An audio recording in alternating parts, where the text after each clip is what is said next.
This podcast is a member of the Red 5 Network. For more Red 5 Network podcasts and content creators, visit bio.link/Red5.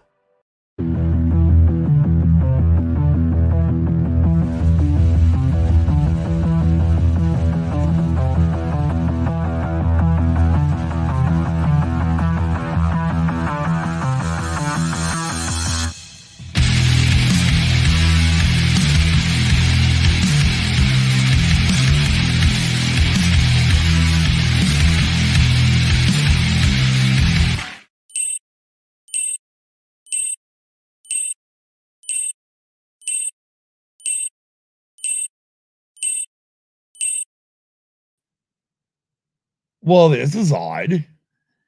Yeah. Don't you think? Yes. Here it is, Wednesday evening, by the way. I'm repping Sidebar. Kim's repping the Escape Pod, who just had a show tonight. There's about Florida Man.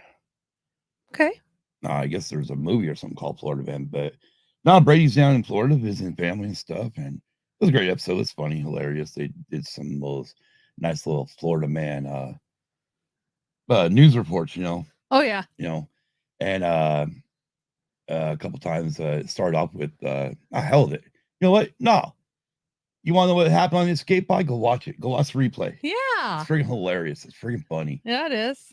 They do it. Don, Brady, and DB, they always come swinging every Wednesday. They do. Pantless Wednesday, by the way. Yes.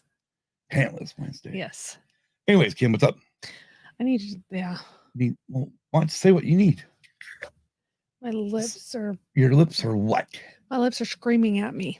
Really? They're screaming? Yes, they're screaming. Yeah, exactly. Okay. Well, your lips are screaming. So, you know what we're talking about today? Let me guess. We're talking about the Monaco Grand Prix, the Indianapolis 500, which was delayed, and ultimately the Coca-Cola 600 at Charlotte that was ultimately shortened. Right. It became this I know I have it in the show notes or in the description. Mm-hmm. It's like 373.5 miles. Dang. So 73.5 miles over halfway. Mm-hmm. Just 73.5 miles over halfway. Yes. For those of us that lived in northern Nevada and lived in Battle Mountain, that's almost a trip to Elko. Yes, it is. So there you go. That's a trip to almost Elko. Yeah. We're what?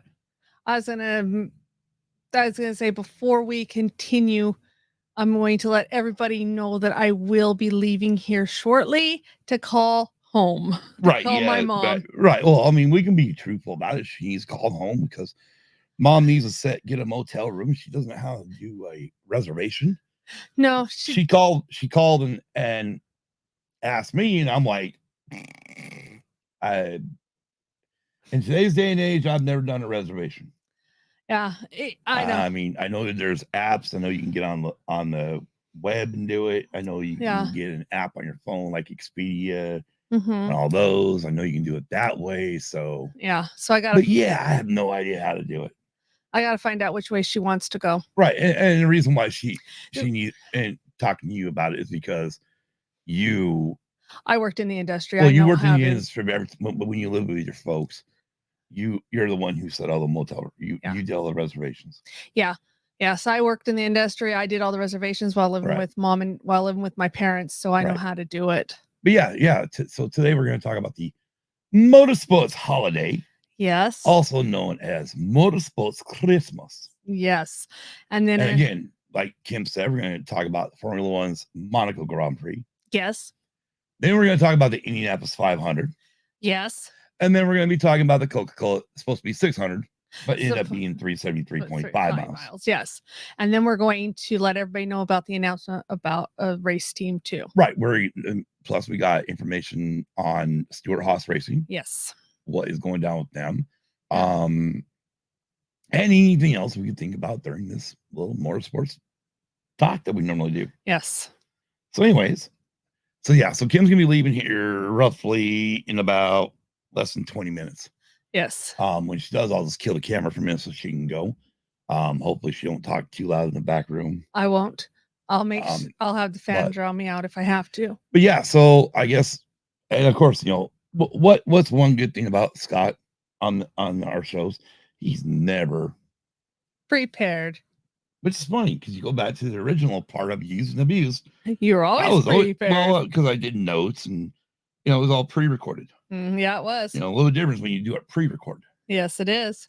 Versus this. So, look here. What was the last race I have up here is the All-Star race. Oh well, you might want to fast forward that to the Coca-Cola. Supposed to have been the Coca-Cola 600, but only was 300.73 miles. Right. But we're not going to talk about them first because that's the last race of the day. Yes, we're going to talk about the F1 Grand Prix first because that started the day. Right, but I just want to get this up so I have. Shit. He's getting it up for when we do discuss NASCAR. He's getting all the information up, ladies and gentlemen. So he knows. It's not working the way I want it to work. And apparently it's not working. So he's figuring out how to get it to work.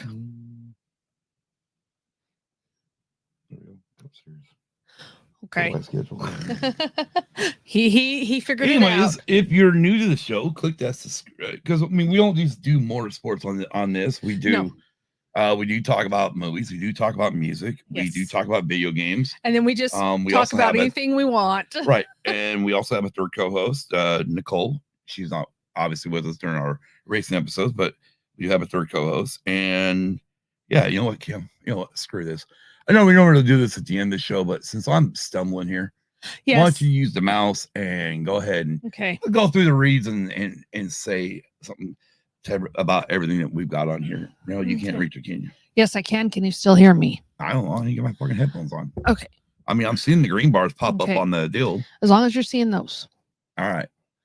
Okay. I think that's the first one. Thank you, Adam Goswick from A Certain Point of View podcast. I really got to get rid of the new part on that. Anyway, sorry. Anyway, thank you, Adam Goswick from A Certain Point of View podcast for creating our remix logo.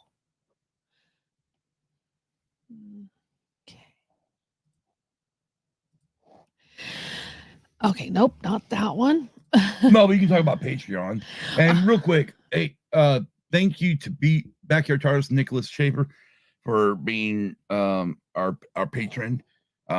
Nick, once I get everything kind of situated with Canva and get to make a new Indy video, your name will be put back up in lights.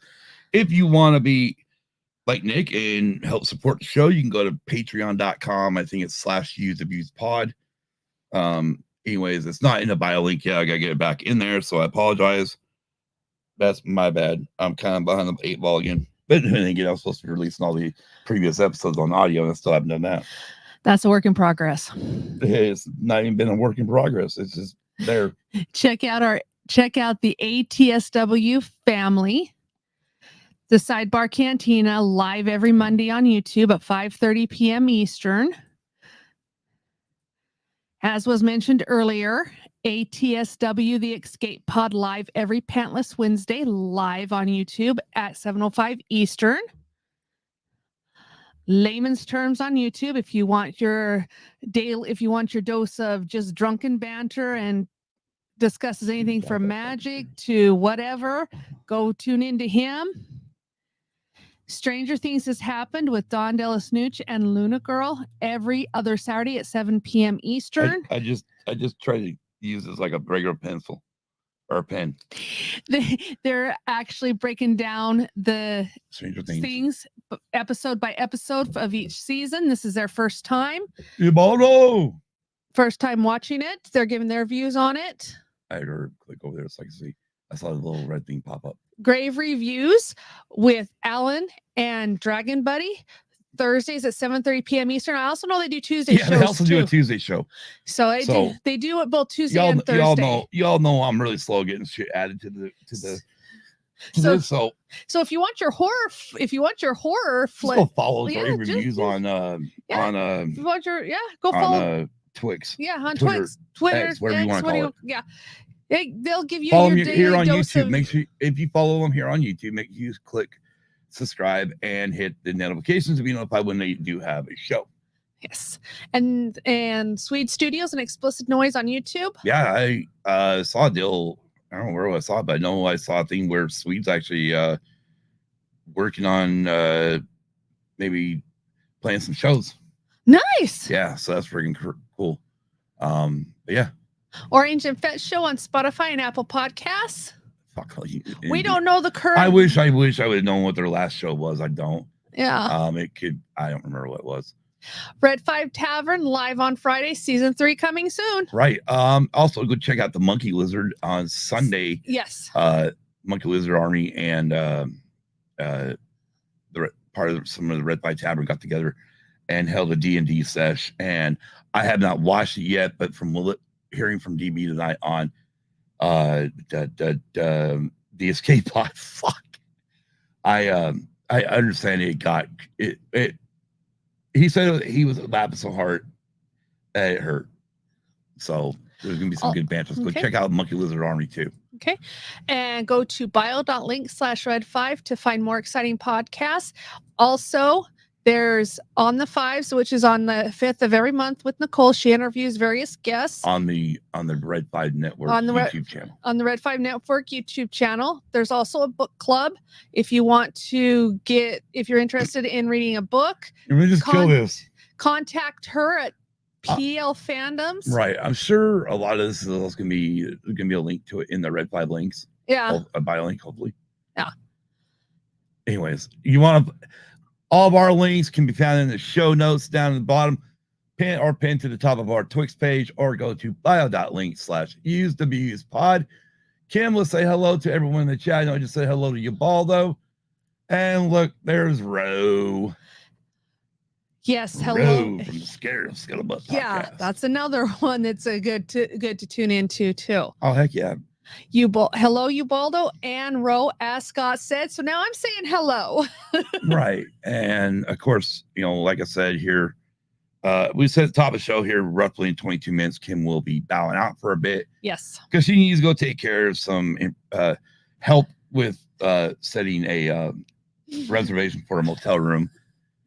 Sometimes older people. I won't say.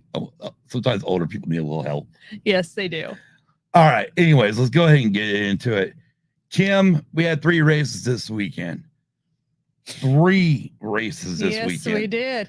We started early morning with the Monaco Grand Prix, right? Yes, we did. Formula One. I came to see if you're going to force me to buy more records. No, not on this episode. No. You're safe, Ro. No, this is about motorsports, about racing. Hey, you know what thing is? Hey, Ro, if you got to go do the Xfinity Series this year again in Chicago, when they show up, I want to have you on just to get your experience of a non-motorsports person or non-sports fan. Because I know NASCAR's going back to the streets of Chicago. Yes, they are. Which makes no sense. No, we have Chicagoland. Yeah. We have a race. There's a racetrack in Joliet, and it could be. Yeah. On our last show, Ubaldo bought a record. Yes, he did. Yeah, boy, I feel like we're just twisting everybody's arm to go buy records. I did a lot of walking. See? Yeah. Definitely. And that's the one thing is there is a lot of walking involved, especially on the street circuit. Yeah. I don't know why they don't, especially with the current cut package, why we don't go back to Joliet out there, Chicagoland, because I think right now it would put on the best racing. Well, all the mile and a halves do a great job of racing right now for NASCAR. But we're not going to talk about NASCAR first. We're going to talk about Formula One. Yes. What? It was kind of wild seeing cars on the streets, but it brings a lot of tourists. True. Very true. Very true. That is for sure. Which, I guess the tourist part would be good for the city because in that way you're getting a lot of tourism dollars. Kind of like when the snowbirds come here during the wintertime. Yes. They bring a lot of money into the economy. They do. So, there's a plus and a minus to this. There is. It'd be like, hopefully if Chicago never ever either build a new stadium or upgrade Soldier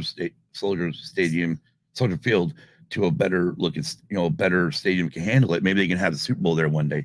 Then you want to talk about bringing in tourism dollars. Yeah. I know like Vegas, they're Formula One, Formula One, Liberty Media, and the Vegas Grand Prix people are being sued by a couple of casinos and a few businesses along the racetrack. Yes. Because they did not get the million. They didn't make money like they said they were going to. Yes, but I'll have to really dig deep into that. Yeah, we'll dig deep and get more information. Yeah, we'll do that when we get closer to Vegas this year. We'll have a better an understanding. Well, not understand. We'll know more what's going on. I'm hoping maybe by then we've already had some court dates. Yes. Anyways, let's talk about Monaco Grand Prix. Oh wow. Yeah, let's talk about Monaco. Well, what is there really to talk about Monaco? It was there. No, I mean you got lap one. Yes, lap one. Oh, there was chaos. Chaos the lights go out. They made turn one. Lando Norris and Carlos Sainz come together, flatten Sainz's tire. At the same time, Sergio Perez has got Nico Hülkenberg of Haas behind him and Kevin Magnussen coming up on the inside of him. They go up the hill. As they do, you actually see Sergio look over to the right into his mirror, notices Kevin back there. I guess he assumes Kevin's going to back off, and he slides over, boom, tags Perez. He slams into the wall, and all hell breaks loose. Let's just put it this way. There was not much left of Perez's car, but he did survive. Oh, no, I should have had that picture, huh? So, let's see if I can find that real quick. Yeah, he did survive, but his car was basically totaled. But there was no penalties for that crash. The racing stewards, which is the ones that mainly monitor the incidents, did say that it was a racing incident, so there was no penalties assessed. There we go. All the way through. Can I have this full screen this? I don't know. Courtesy of Twitter or courtesy of Google. There we go. Load it. It's not loading. Oh my gosh, really? No, stop. All right, here we go. Oh, there we go. Sure, it's not a really good picture. I just want the picture. Yeah, just the picture. Anyway, we're trying to get a picture because this car was yeah. You're right. Let me just go to Twix. It was just completely destroyed. Let's Let me just. Completely destroyed.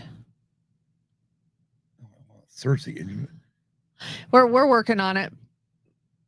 But anyway, to get back, Daily Express. Yeah, courtesy of the Daily Express. If you can see it, here is the picture. If we can get it to show.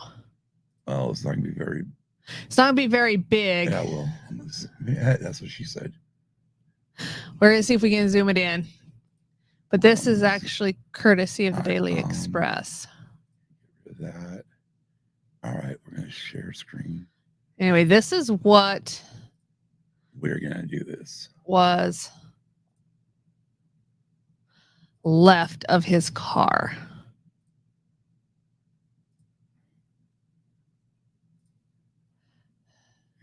Zoom in some more. Okay, we're gonna zoom it in some more. We're gonna make this work, ladies and gentlemen. We're gonna make this work. There we go. I mean, they literally took it off the TV, but yeah. That was what was left of Sergio's car. Yeah, I mean, there's one tire on the front, two tires are underneath the nose, and the left rear tire is down the road somewhere. Because when we watched the onboard with Zhou Guan Yu, the Sauber driver, we were wondering, we saw the tire just go. Yes, we did. He had to stop, let it all go by. So one thing that happened though was at the restart, they went back to the previous start of the race. Yes. Save Carlos Sainz's ass because he would have been dead last at that point if they would have gone because he had the flat tire. He had putt around to the red flag into the pits. Yes. But because of them resetting back to the previous light, mainly because they didn't get through what they call sector 1.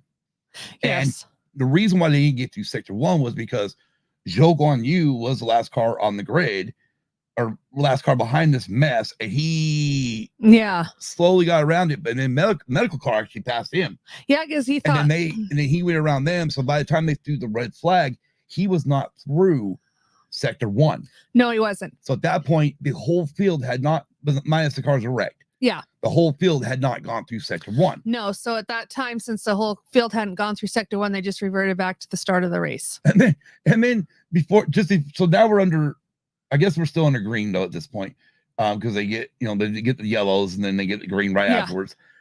We get down into just before the tunnel turn, and for some reason, Esteban Ocon, driver of Alpine, decides he wants to slam his friggin' get ahead of his teammate. So he slams outside, hits him, pops his car up the air, when it slams down, breaks everything underneath it. Yeah. And his as far as we know, his well, let's just say Bruno Famine, I think it is Famian or whatever the hell, however you say it. I apologize for not saying it right. But he wasn't happy. He wasn't happy. He said something was going to happen. But obviously, he went back to the reporters and told them all it will be held behind closed doors. Yes. So we won't know what happens, obviously. But anyway, so that's what happens. Lap 1, they re-rack them. Chaos. Right, they re-rack and come back around, standing start. And after that, it is the world's fastest parade for 75 laps. Well, yeah, especially if you have my driver from Red Bull, Max, say I should have brought my pillow. Oh yeah. Max says at one point, "Fuck me, I should have brought my pillow." Yeah, it's so boring. Yeah, I know everybody's like, "Oh yeah, he didn't think it was so boring when he was out there winning it by X." I thought he said it was boring last year too. Yeah, he did. He said it was pretty boring last year too. Yes, it was a boring race. It was. It wasn't a race. No, it wasn't. It was a parade. It was a parade. Because what happened is when you come into the red flag, into the pits, they can obviously everybody starts on one set of tires. So most of the top guys, except for Hamilton, Russell, and Verstappen, started on the medium tires. Yes. Those guys decided to start on hards. So when they get the yellow flag or the red flag, they can come in and make a quick tire change. They've now done their mandatory pit stop, like the FIA's regulations state. That rule needs to be changed. No changing tires under red flag. I agree. I believe it. I agree. Anyway, so they pretty much finished the top, or at least the top 10 finished. First time ever finished in running order. As they qualified. Yep. And the only good thing that did come out of this boring race was after 3 tries. Hold on. We're going to get there. Okay. Let's go ahead and go through the field. So again, those out of the race, obviously we just mentioned Nico Hülkenberg, Kevin Magnussen, and Perez. They were out at lap 1. As far as Nico Hülkenberg goes, I mean, it really sucks because what happened was Kevin and Sergio tangled this way. Hulk slowed down just a little bit, thought he had some room. As they bounced off the wall, shot back over, caught Hülkenberg, destroyed his race. Yeah. And the worst part was Haas was already back there because they actually were disqualified from qualifying. Yeah, they were. For having some sort of illegal part or something on there. I didn't quite look into it, should have. And then, of course, the only other one out of lap 1 is Esteban Ocon for Alpine. After that, let's go ahead and get through the top 16. As they finish this race, Kim. 16 was Zhou Guanyu. Kick Sauber, his teammate Valtteri Bottas finished 13th. Then 15th was Logan Sargent, the American with Williams team. His teammate Alex Albon finished P9. Good finish for Albon. And Sargent was there. I'm sorry, but by the time summer break comes around, Logan Sargent will not be driving in F1. P14, we have Aston Martin with Lance Stroll. His Lance, what did he do? How come he finished so far back? He went through his tires. He had to go get new tires, I believe. Yeah, I think he got a puncture too. Yeah. Oh, yeah, that's right. Yeah, they put him on hards and then he brushed the wall and got a puncture. Yeah. So he had to go change tires again. His teammate Fernando Alonso finished P11. Aston Martin out of the points. Yeah. which is shocking. Very shocking. They brought some new upgrades this weekend, and they just did not work on the car. Yeah. Or at least it didn't work for the drivers. What's up, Kim? It's almost time. Oh, it's time for you. Okay, so let me just kill the camera real quick, and I'll keep talking. We'll get Kim back here in a little bit once she's off the phone with her mom.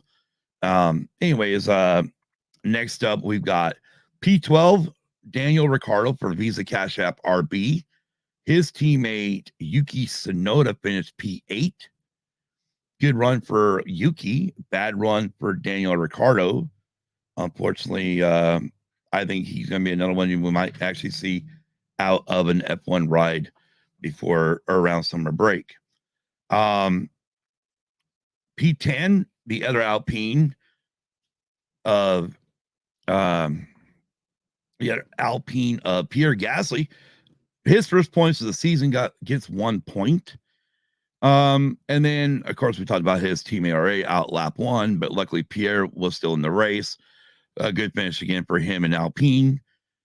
Not a good finish for Ocon, and we'll have to wait and see what happens. Oh, and the stewards actually looked back on as Kim mentioned before, the race of the wreck between Magnussen, Hulkenberg, and Perez, and deemed that a racing incident, so no penalty, which was shocking. A lot of people were worried because wondering because Kevin Magnussen is on 10 penalty points. He gets his 12th one in a year, so another 2 more points, and he will be sat out for a race. He will have to sit out for a race. These are rules of the FIA and Formula One.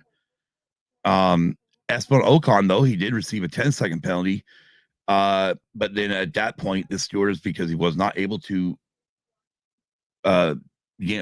obviously restart the race, they now made that a 5-place grid drop at Canada, which is our next race. So regardless where Esteban qualifies, he will start the race 5 places down from where he starts. So if you start, say he qualifies 10th for, he'll start 15th. If he starts 15th, he'll start dead last and 20th. Anyway, so moving on here with the top 10, we have Lewis Hamilton, driver for Mercedes, in P7. His teammate George Russell finished in P5. Again, these guys are all finishing, at least the top 10 are all, I think the top 10 are all finishing right where they qualified. So, I mean, it was a parade. There was no passing. These cars are just too big for Monaco, and this is what made it a boring race. I mean, honestly, we had a big wreck at the beginning, and it was a snooze fest afterwards, which I wish I had my button, wish I knew which button was for crickets. Maybe that's it. I don't know. I ain't got my headphones on. He would know. Here, let me test it. Figure out which buttons do what. Oh, that's that one. Oh, that one was a good one too. Yeah, that's a better one too. Yep, that's even a good one. Wait a second. Nope. There's my crickets. Last button. That's what Formula One was like in Monaco. Anyways, but if you want to watch the replay, you can go watch. If you got ESPN Plus, you can watch it there. I highly recommend watching F1 if you can get it. And obviously, you gotta be a diehard F1 fan to really want to get F1 TV. But F1 TV really gives you an opportunity to watch the cars where you can actually put it, like, be in a car, be on the onboard camera, which is kind of cool. You get to see it from a little higher up than what the driver point of view. But sometimes if they have the camera inside the helmet, they'll shoot it down there so you can see exactly what the driver is seeing around these races. Anyways, P6 was Max Verstappen, the reigning leader. He started the week off really bad. Just can never get the car underneath him, and qualified 6th, finished 6th. Top 5 or top 4 starts with Lando Norris from McLaren in 4th place. His teammate Oscar Piastri finished on the podium, his very first podium ever. Carlos Sainz finished P3, drives for Ferrari, and he's the one that got lucky with the red flag. And then his teammate Charles Leclerc, which Kim was trying to bring up, he has had a DNF, a did not start, DNF did not start. Anyways, and then like a fourth and a sixth at Monaco. He has never been on the podium, regardless of any lower series at Monaco. He's a Monegascan. He actually lives in Monaco. He grew up in Monaco. And for him to finally win this race, that's the only thing that made the race really good for everybody, was the fact that he won the race. Because other than that, even if Max would have won it, it'd be worse. But anyway, so the DHL fastest lap award goes to Hamilton. The DHL fastest pit stop, or 2.1 second pit stop, goes to Red Bull. And your driver of the day, voted by the fans, was Charles Leclerc. At this point here, let me look real quick. I know we hardly ever bring up the standings, but we're going to go ahead and bring up standings. And we haven't talked about standings in a while. Your driver's championship looks like this at 100. Gosh, I can't see it that far away. 169 points is Max Verstappen, still in first. Charles Leclerc at 138 points, and Lando Norris at 113 points. That's for the drivers' championship. In the constructors' battle, we have Red Bull still at 276 points, with Ferrari at 252 points, and McLaren in third with 184 points. So this could be the season of a battle. This kind of reminds me a little bit of, I know people don't want to talk about 2021, but it does remind me of 2021, where Max all of a sudden came on. Max and Red Bull started coming out strong, and you had a very good run to the championship. Unfortunately, it was screwed up by a race director. The last race season, other than that, it was a great season. 2021 was a great season because it was a back and forth between Mercedes and Red Bull, with Max and Hamilton, or Lewis. But anyways, as far as the silly season goes here in Formula One, still don't know what Carlos is going to do. Again, I've given my opinions on who I think are going to be losing seats, and that is, in my opinion, Logan Sargent for sure. Maybe even, and I'm gonna maybe on Daniel Ricciardo. So with that being said, Formula One returns in, let's say, next weekend. Let me look real quick. I already shut the app down because I was like, I'm done with the app. June 9th with the Canadian Grand Prix. And that race will be on 2 p.m. Eastern time on June 9th. So if you want a chance to watch Formula One, this is a great time, because this is 2 p.m. on the East Coast, which is 11 a.m. here for me. We'll be racing at the Gilles Villeneuve circuit there in Canada, in Montreal.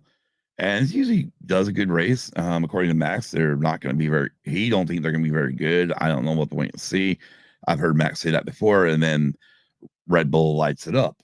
But anyways, let's go ahead and get into the 4-hour delayed version of the Indianapolis 500. It was delayed by 4 hours because of, oh, wait a minute, I know what we didn't do. I know what I didn't do. I'll have to ask him when she gets back. But my driver of the day, I'm going to give it to Charles Leclerc. He won the race. I mean, he put it there on pole on Saturday, and that's how you win that race. You win that race by putting it on pole on the day before. Again, like I said, these cars are too wide. The track's too narrow. There's no passing. They even have a DRS section, and it really does it does nothing to make these guys even able to pass. So it's worthless. Monaco is, again, it's been on the Formula One championship circuit since 1950. They actually been racing there a lot longer than that, but so it's going to be a mainstay. It's in my opinion, it's a grandfathered track. It's a legacy track.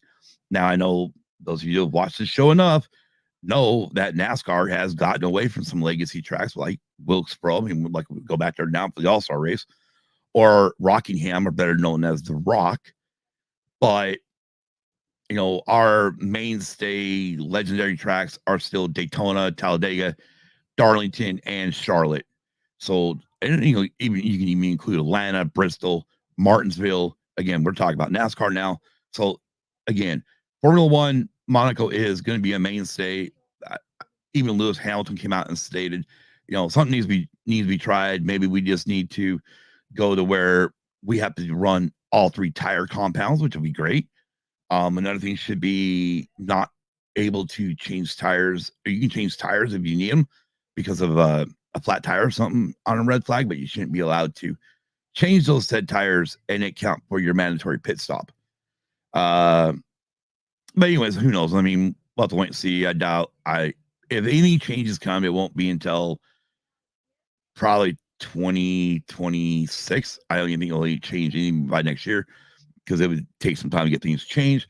One of my ideas of changing for Monaco would be, how about we just take away, I know we have this cost cap right now in Formula One. How about we just don't include this to the cost cap, but make them use a little bit of today's ideas, what they've used for today to build these cars.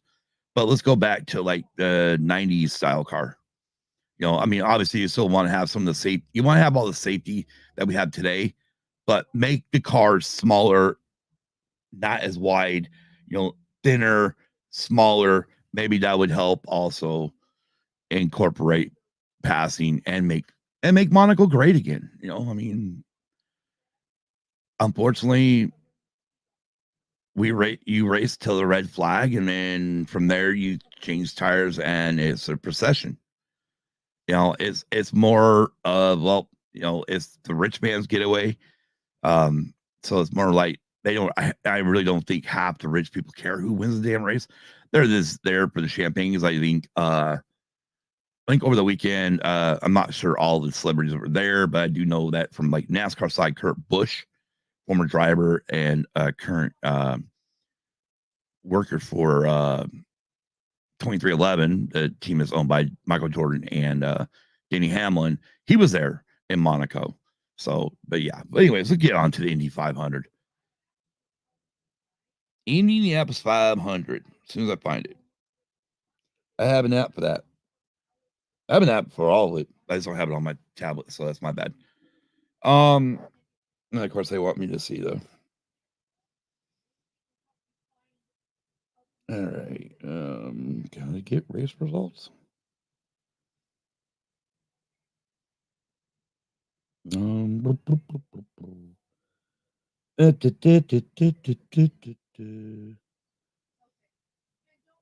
right, here we go. So we're just gonna kind of go over the race notes and stuff from it. Get Kim back out here. We'll talk a little bit more about it. Anyway, so let's go ahead and we're gonna just take some race notes here from the 108th Indianapolis 500. This is the post-race notes from IndyCar. Historical event notes from the 108th Indianapolis 500 presented by Gainbridge at Indianapolis Motor Speedway. This was the second career Indianapolis 500 victory for Joseph Newgarden in his 13th career 500 start. The end of this race, holy crap. Ubaldo was watching it. I know he was watching at the same time I was, because we were literally at the end of it, we were chatting in our Discord, and it was like, oh my gosh, what a race. I mean, the ending was great. And actually the whole race was great because there was constant passes for the lead. There was constant, and again, a guy would get by and he would get out maybe 2 or 3 seconds earlier in the race. At the end of it, when Pat O'Ward took the lead on last lap, and I'm just thinking in my brain like, we'll see if he holds this lead. And Joseph Newgarden just stayed tight on him going into turn 1. I thought, this is not good. And sure enough, come down the back straight with the slipstream. I'm sure he used a little bit of push pass. Newgarden drove it into turn 3 and took the lead from Pat O'Ward. Heartbreaking for Pato, but Pato really should have waited for the back straightaway, the half lap to go. But until that moment, I really thought Pato was going to win the race, but he didn't.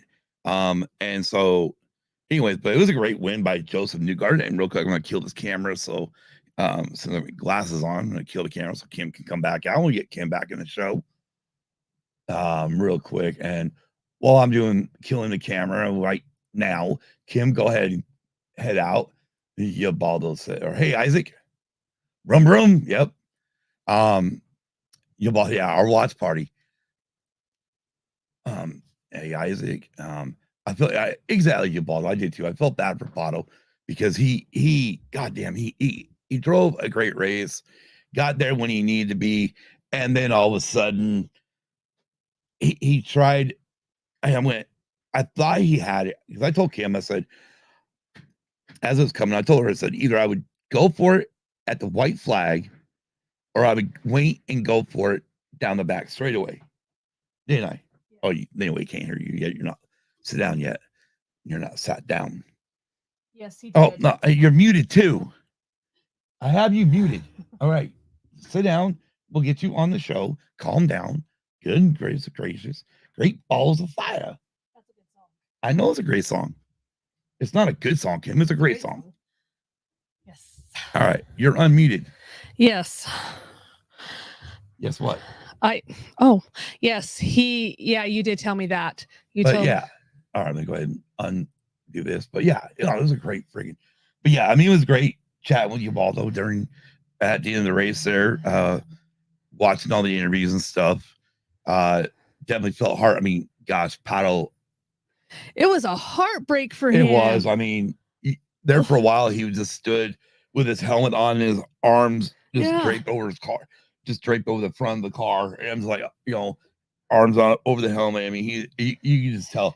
And again, why, one thing, it's the biggest race of the season for IndyCar. It is. And it's the only race where, I mean, I know I can go to Peacock and watch most of their races. Yes. But I don't. I know. It's the only race I watch live, mainly because a lot of times we're up against NASCAR anyways.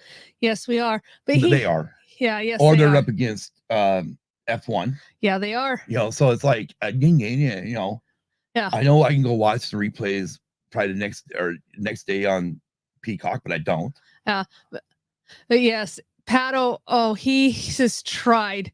I think they said 3 times. Yeah, he was just, and again, 3 times he's ended up runner up. I think it was stated by one of the announcers too, and I told this to you too, I think before the announcer said it, that he is going to learn all these tricks. Yes, he is. I mean, again, Newgarden, this was his 13th career 500 start. It was, and so he's been at this for a while. Yes, and he's a veteran at this. He is. And yes, once in a while you get a rookie that comes in and will win the damn show. Yes, it happens. Or you get a first, maybe our veteran race car driver will come in, like a Fernando Alonso. The year he came in, he actually led some laps, just like this year. Yeah, Kyle Larson came in, he led some laps. Yeah, he did. So again, you can get these guys in there that, okay, but they're even though they got the rookie stripe or got the rookie, had to go to rookie camp and shit. Yeah. They're really not rookies. No, because they're veteran race car drivers. Yeah. Well, it's just like, and I mean, and Pato's not a rookie, obviously. He's been at this for a few years now. Yeah. But he's going to learn all these tricks to the trade. He is. And then one of these days, he's going to do the same thing to some other kid. Yeah, he is.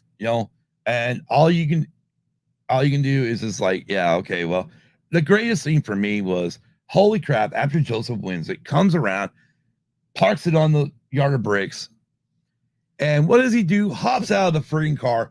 And I love Joseph Newgarden for this, because he dives through the goddamn fence, hops fences, gets up into the grandstands with the fans. He does. Holy crap. I mean, he does. I was thinking this, I know I didn't say this to you, but I was literally thinking this, like, that would be worth the price of admission. That's true, Ubaldo. What? Good thing Andy don't fine for language. Oh yeah. We'll get there. Yeah, as far as we know, I have not read anything yet where I've seen IndyCar has actually fined Pato word for language. We'll explain that here in a minute. Yeah. But man, Newgarden is out in the crowd. He is. He's a man of the people, man. He is. I mean, I hate to say this, I know The Rock likes to call himself the man of the people, the people's champion. Maybe he might have been back in the 90s, attitude era of WWE. But dude, this man is the man of the people. He is the people's champion because holy crap. And he joined an elite list of winning back to back. Right. It was like Indy 500s. Right? Yeah, he is the sixth I'm going one. over through the. I literally pulled it up. They have like a little shortened. It's not like the short version. We're not there yet. We're not at that short version. Do you? Yes. Good, you're right. Not kiss. I had to. Anyways, Joseph Newgarden became the sixth driver to earn back-to-back victories in the Indianapolis 500, and the first since Helio Castroneves achieved the feat for Team Penske in 2001-2002. Before you go on, speaking of Helio Castroneves, he was actually Larson's coach, and all he said was he just needed to tell that was Tony Kanaan. Oh, Tony Kanaan was his coach? Helio was driving the goddamn race. Okay, so Tony Kanaan was Larson's coach, and all he said was, I just had to tell him how to work the car, mechanisms in the car. Kim, just because. Please get your shit together. I know, you don't watch enough IndyCar to know who's who. Yeah. Tony Kanaan was one of my favorite drivers. Yeah. I mean, growing up, I had Rick Mears, Danny Sullivan, and there's a couple others I really liked. Mario and Al Unser Sr. and Jr. Those were like my favorite. Really, the guys I always pulled for in the 80s. Yeah, whenever Tony Kanaan got in there, that's when I got, because I mean, when Cart left Indy, left Indianapolis, and we ended up with the IRL, the Indy Racing League crap. I stopped watching Indianapolis 500 for a few years. Yeah. And so by the time I come back, there's this dude named Tony Kanaan. I'm like, man, I like this guy. Yeah. He just talks his mind, Yeah, and he didn't have to do much coaching with Larson. And don't worry about it. We're going to get to the reason why it's a good thing they don't, or I'm going to make sure they didn't sign him. Anyways, the others on that list for back-to-back are Wilbur Shaw, 1939-40, Maury Rose, 1947-48, Bill Bokovich, 1953-54, and Al Unser, which will be Al Unser Sr., 1970-71. Hey, 71, great year. Joseph Newgarden became the 11th two-time winner of the Indianapolis 500. He is the first driver to join the two-time winners club since Takuma Sato did it in 2020. Sato also won in 2017. Team Penske earned its 20th Indianapolis 500 victory, extending its event record. Chip Ganassi is second with 6 wins. 5 with Chip Ganassi Racing, won as a co-owner with Pat Patrick. Team Penske repeated its feat of sweeping the front row in qualifying and winning the race. Rick Mears won from the pole in 1988 after his teammate Danny Sullivan and Al Unser started second and third, respectively. Team Penske drivers Scott McLaughlin, Will Power, and Joseph Newgarden started 1, 2, 3, respectively, in this race, in only the second front row sweep in 500 history. Yeah. You pay attention to that, because I got my glasses off, so I can't even see the damn chat. Okay. All right. This is the 14th time the car that started third won the Indianapolis 500. Yes, Isaac, we are talking about the Indy 500. The last winner from the number 3 starting spot was Takuma Sato in 2020. The event record is 21 winners from pole. This is the 13th Indianapolis 500 victory for a Chevrolet engine, elevating it to third in event history. Offenheiser is first with 27 wins, followed by Honda with 15. This is the 11th time car number 2 has won the Indianapolis 500, tying the number with number 3 for the most wins in 500 history. Newgarden also won last year, number 2. Yes. The last time an American driver or drivers have won 2 consecutive Indianapolis 500s came in 91 and 92. Rick Mears won in 91. Al Unser Jr. in 92. Wow, so it's been a while. Joseph Newgarden is the 4th driver to win the Indianapolis 500 at age 33. The last was Ryan Hunter Ray and 2014. Wow. Oh gosh, man. There's a lot. Yeah, there's a lot. This is only the fourth. I should have done the short version. Yeah. Actually, this is the only fourth. This is only the fourth time Indianapolis 500 has been decided by a last lap pass. The other two times, 2006, Sam Hornish passed Marco Andretti on the front straightaway. Yes. 2011, Dan Wellman passed J.R. Hildenbrand on the front straightaway. 2023, Joseph Newgarden passed Marcus Ericsson on the back straightaway. Yes, so they it's did. Twice that Newgarden's done on the back straightaway. Yes, exactly. 16 different drivers led at least one lap today at an event or during the 500, an event record. The previous record was 15 drivers in 2017 and 18. Elio Castroneves completed the full 500-mile distance for the 18th time in his Indianapolis 500 racing career, extending his race record. He has been running at the end of the race in 22 of 24 career starts, also a race record. Yes. That's crazy. That is very crazy. Yeah. Yes, Ubaldo. It was a fantastic finish to Oh, it. heck yeah. I mean, the finish made the whole damn race. I mean, the race was good. I mean, I'm not going to sit here and knock the race. The race was excellent. I mean, they were flip-flopping lead all the time. You had, comers and goers. You had people trying different pit strategies. I mean, it made it a great event. It did. It did. There were 21 cars on the lead lap at the finish, just shy of the event record of 22 set in 2021 and 2022. Let's go ahead and talk about Kyle Larson. You mean the elephant in the room? Yep. Well, no, the elephant in the room is what happened. What Pato said at the end. Yeah. During his post-race interview, Yeah. which is what got Ubaldo talking about. Good thing they don't have fines in the Indy car, which I'm going to look that up while we do that. Let's go ahead and talk about Kyle Larson trying for the double. Unfortunately, once the 4-hour rain delay happened, and by the way, Indianapolis Motor Speedway made that decision at 6 a.m. Indianapolis time. I think it's Central or Eastern. I don't remember. Anyways, they made that decision at 6 a.m. that they were going to have to postpone all track activity until the storms passed. Yeah. Hey, NASCAR, wake up. Let's do the same thing. Yeah, exactly. When we get on NASCAR, I will have a rant. I will. Kim's going to rant already. I will have a rant. Anyway, so first thing, Kyle did a pretty good job starting the race. Got passed by a couple cars right there in the beginning, and then the first yellow flag. I don't even remember what the hell the yellow flag was for now, but first yellow, he come out for the restart and accidentally jabbed it up too high of gear. Then had to hurt, slam it down. Got passed by about 10 cars.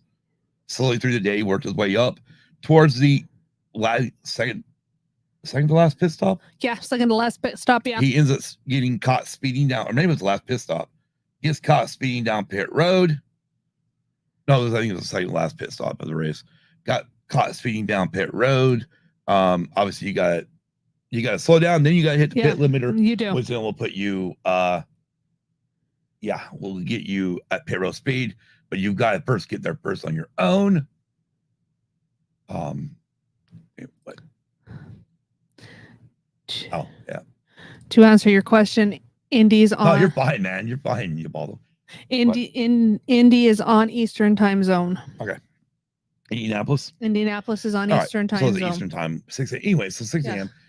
So again, there was about a 4-hour weather delay. Yes, there was. They had all the normal pomp and circumstances that goes with the 500. They did. Which is great. Yes. And again, like I said, I mean, Kyle Larson trying to do the double. Obviously, at that moment there, that pretty well nixed the idea that he was going to be able to run 1,100 miles. Yeah. Because by the time they got done with the 500, the Coca-Cola 600 was already underway. Yes, it was. Which now you're probably wondering, how in the hell, before we go to the Paddle stuff, how in the hell did we watch both the Indianapolis 500 if it ran into the Coke 600? Ladies and gentlemen, it's called a DVR. I Best literally invention. I hit the DVR button, make sure to record NASCAR. I knew we were going to have about 20 to 30 minutes right in the beginning of it because I record right at the top of the hour, 5 minutes early, and always run 2 hours over. I knew we were going to have about 20 to 30 minutes to kill. That could hurt fast forwards all the bullshit talking that Fox does. to get to the start of the race. You know, you skip through the prayer. I mean, everything. Nothing against the national anthem, but I'm on a mission. Yeah. My mission is to get caught up to NASCAR, caught up to live TV before this race is over. Yeah, exactly. But anyways, before we get there, yes, Ubaldo, DVR is awesome. Before we get there, so Pato Award, they interview him after the race, and of course, the first words out of his mouth is "fuck." Yes. And I'm just thinking to myself, oh man, hopefully IndyCar don't have language like NASCAR, because years ago NASCAR fined Dale Earnhardt Jr. For saying shit on live TV. Yeah, I did. I mean, literally the word shit. Yeah, they did. So hopefully, I don't think I've seen anything about Pato getting fined. Let me just double check the IndyCar news again. We're double checking news here because so far we don't see that he was fined for saying fuck. But it was pure emotion. It was his emotions coming out. He was dejected. He was disappointed because he had tried so hard and he ended up becoming a runner-up in the race at the end of the race on the very last lap.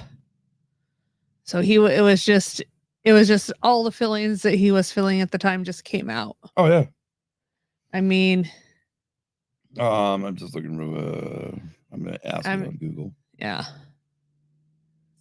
But yes, so it was just, yeah, he was just so much.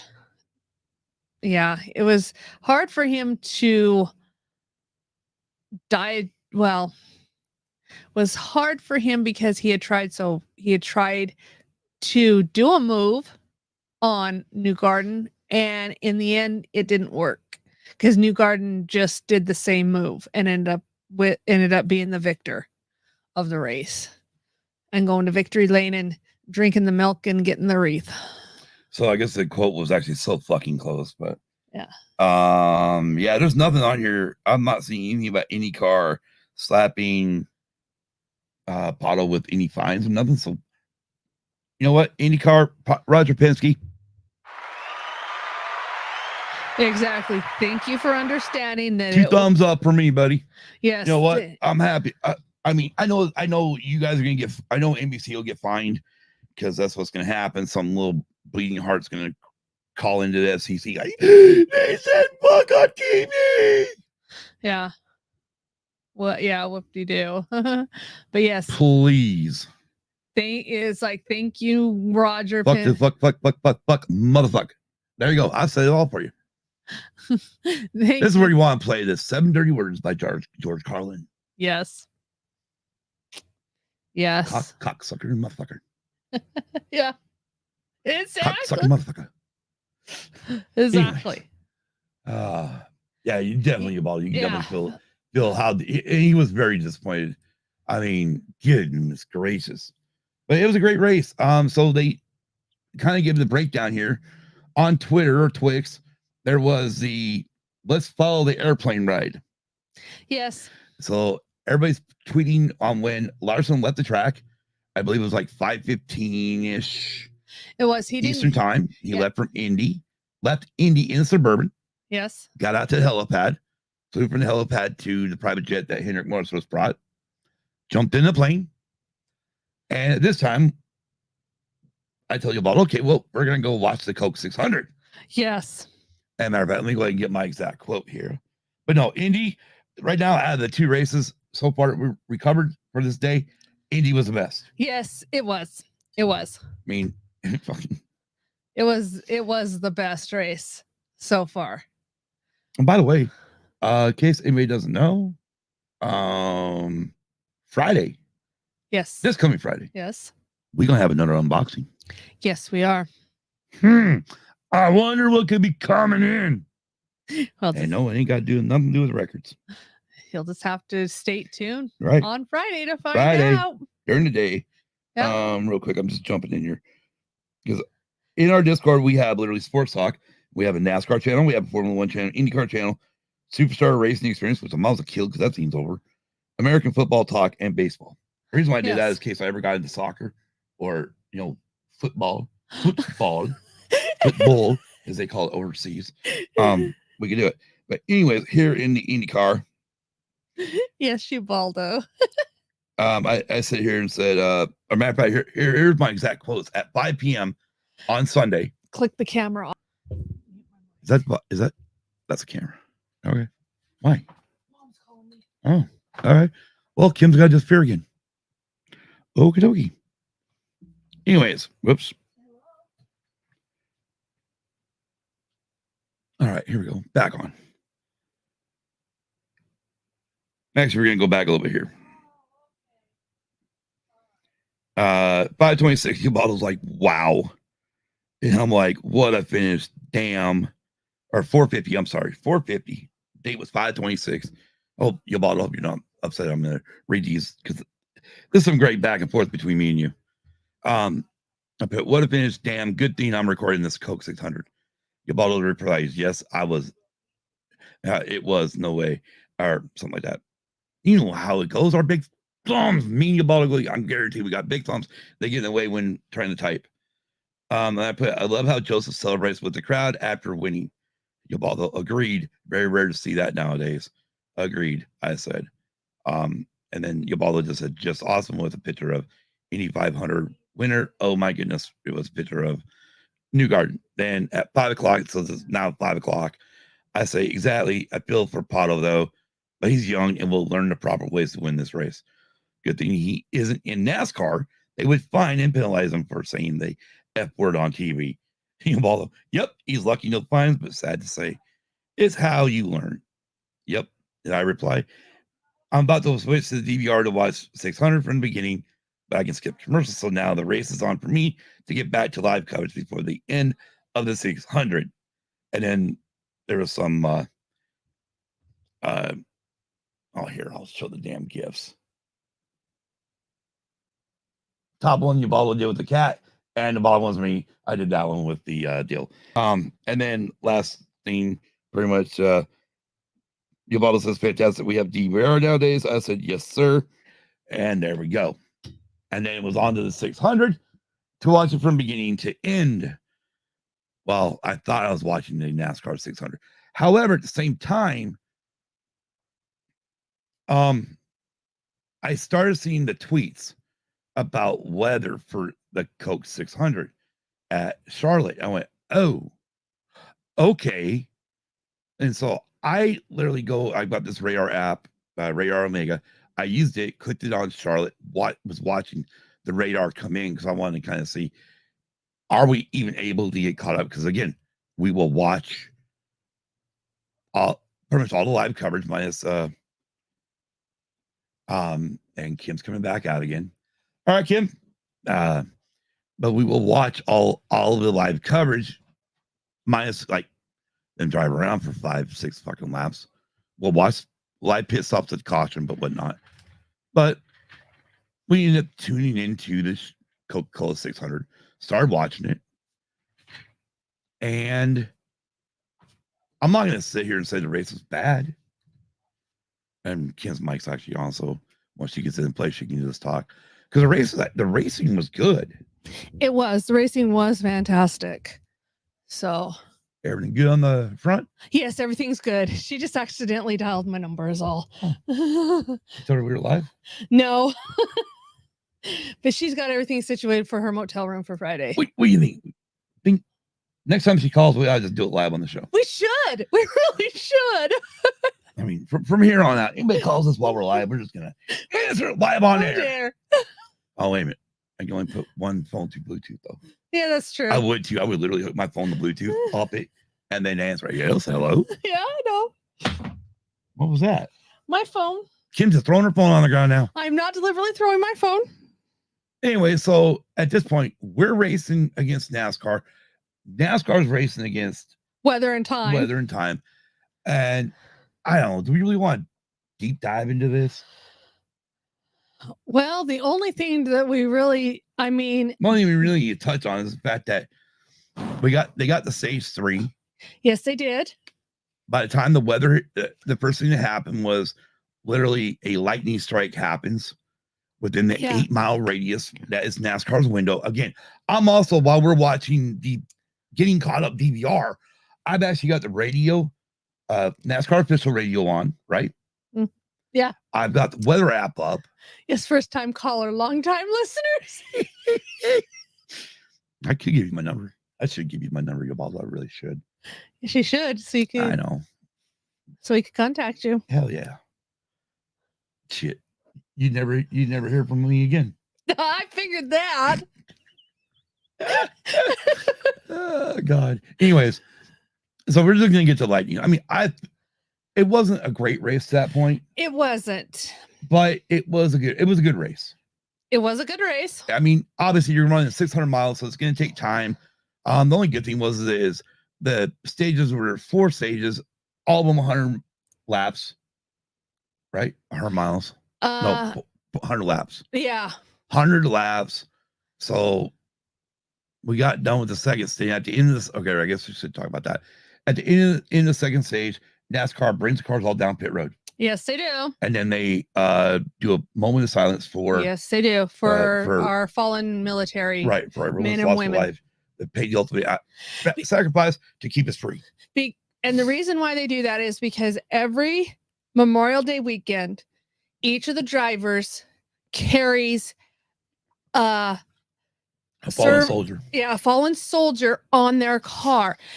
Some of the families will talk to the drivers. They will stick around for the full race. And if that driver that has their loved one on the car wins the race, then they'll know. Right. But that's the reason why there's always a moment of silence. Right. I mean, I'm not even gonna break down each of the stages because it's a marathon race. It was a marathon. Obviously, race. this whole point, also Fox broadcast here, also keeping you in tune with what's going on with Kyle Larson. Eventually, we see the plane come into Charlotte, or Concord actually, because they actually got an airport there. So the private jet from Hendrick Motorsports lands, and then he lands before the weather shows up. Yes, he did. So at this time when he lands, Fox has announced that at the stage break, they would be switching drivers. Right. Well, no. Well, yeah, Clip Daniels told, okay, I guess so driving the 5 car was, for Kyle Larson, was Justin Allgaier, who drives the Xfinity Series for Dale Earnhardt Jr. At Junior Motorsports. So he had been driving the number 5 up until this point. And poor Justin, he's like, there's times where he come on the radio at some point and like, guys, I'm so sorry. I'm just trying to keep it together. So, and they're like, no. And Cliff's like, hey, Justin, I want you to go out there and do it, man. I'm calling this race like we're racing for the win. I don't care where, who's coming, and then eventually they know Kyle's was in the area, and Cliff Daniels comes on the radio and says, hey, just so you know, at the end of this stage, we're going to do the swap. Yes. And that was the end of stage 3. Yes, that was the end of stage 3. Well, unfortunately, we only got to lap 249. Yes. Or 373.5 miles when the sky opened up. Yes. And they had a nice downpour plus 70-mile-an-hour winds. They covered the cars. At this point, just before that all gets there, Kyle has showed up. Yes, he has. You see him run through, get into his pit box there, he's throwing his helmet on, realizing, no, never mind. Yeah. So the red flag comes out. I'm like, and there's like Brett Griffin on Twix, who's 1/3 of DBC, Door Bumper Clear. He's literally saying, guys, this shit's over. It's over. Yeah. And all of a sudden, I'm in my toolkit. So I'm not going to say it's over until I hear from NASCAR. And that's why I'm listening to the official chat. Same time, we're getting caught up. Yeah, we are. We're now there are red flags. So now our catch up's getting better where we get to what? Half an hour before they called the race. Yes. So they're already in the red flag. Yeah. About half an hour into the red flag. About half an hour before they called the race. Yes. We're already to the red flag on the race coverage. Yes. So we've made it. Yeah, we have. So we technically, and I'm just watching a little bit, and then eventually I'm like, okay, I don't like these talking heads from Fox Sports. Oh. I don't mind Larry Mack, but at this point, I don't need to hear from every freaking driver about what they think is going to happen. Because I Yeah. got NASCAR channel on, I'm listening to them. Yeah. So eventually Mike Joy, Clint Boyer, and Hart come back on. Mike Joy's talking, and just as Mike Joy's talking, I hear on the app on my phone, take the 22 victory lane. He is the winner. This race is over due to humidity.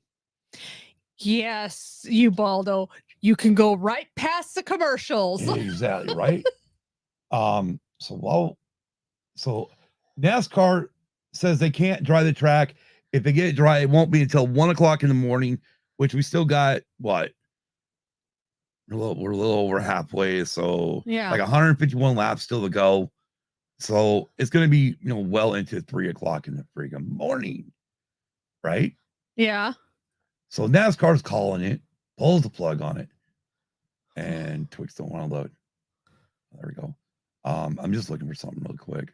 Yeah. Well, that's where I've got the problem. What problem you got? I only got bookmarked TV this time. No, that's a fight. Okay. Yeah. All right. Kim will go ahead and give us your problem. It's going to end up a rant. What else is new?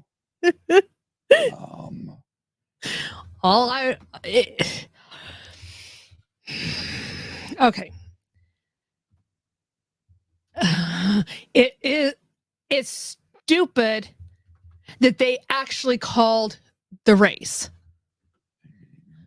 because I believe that I don't care what people say, that track was looking dry. Well, all right, I know how to go to. Go ahead, keep talking. And it was not fair to Kyle Larson, after hauling ass from Indy to Charlotte to get there, just to not be able to even climb in the car. It was stupid and ridiculous on NASCAR's part. If this is such a fucking crown jewel race, then why the fuck didn't you finish the full 600 miles? Who cares if it would have been 3 o'clock in the morning? There's been Daytona 500s that's lasted till that long. So why didn't you treat this the way you treated the Daytona 500 if this is supposed to be the crown jewel, one of the crown jewel races? Right. I knew I should save some of these. To me, it was stupid, ridiculous, and to me, this is just my opinion, I personally think NASCAR didn't ever want Kyle to climb in the car, so they just called it and made the excuse it was because of the high humidity and not the track not being dry, which to me is bullshit, because that track looked dry. And I'm sorry, Florida gets the humidity too, but yet they run the Daytona 500 until 3 o'clock in the morning. So what's the fucking difference? Just so you know, I can't see the chat right now, and Kim's losing her fucking mind again. I'm literally looking for something on. I mean, well, I guess I could show this one off, huh? Here, everybody wants to know you want to know how bad it was raining there.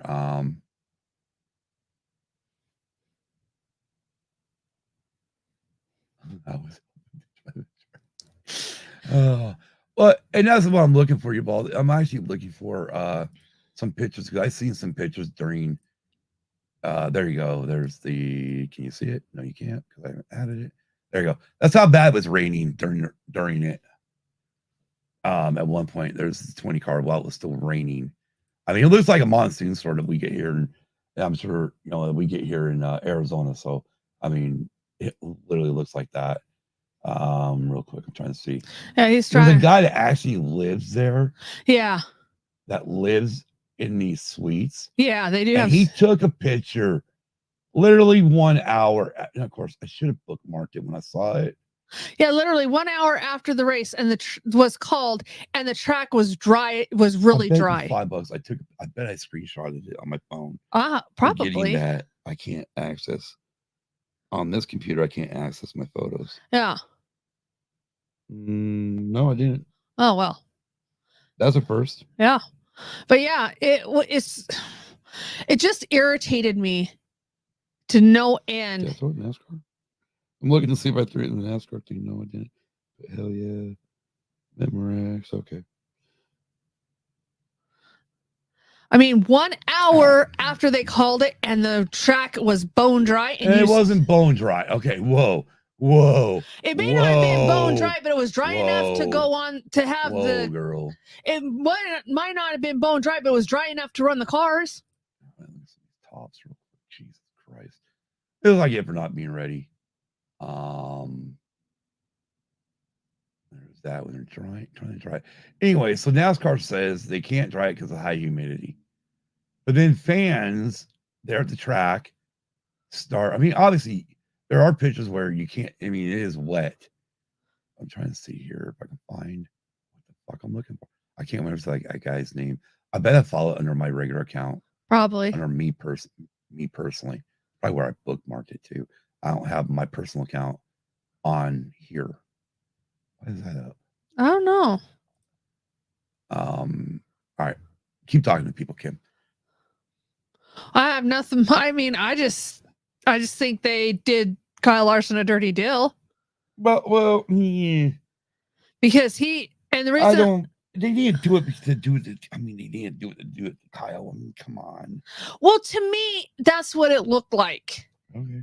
And to me, it looks like, even though this is supposed to be the crown jewel, one of the crown jewel races, it is a crown jewel. They don't treat it the same they treat the Daytona 500. If it was the Daytona 500, my opinion is they would have stayed there and finished the damn race.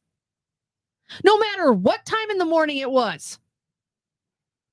No matter the humidity, no matter nothing would have stopped them from finishing the Daytona 500. Which is 100 miles shorter than the Coca-Cola 600.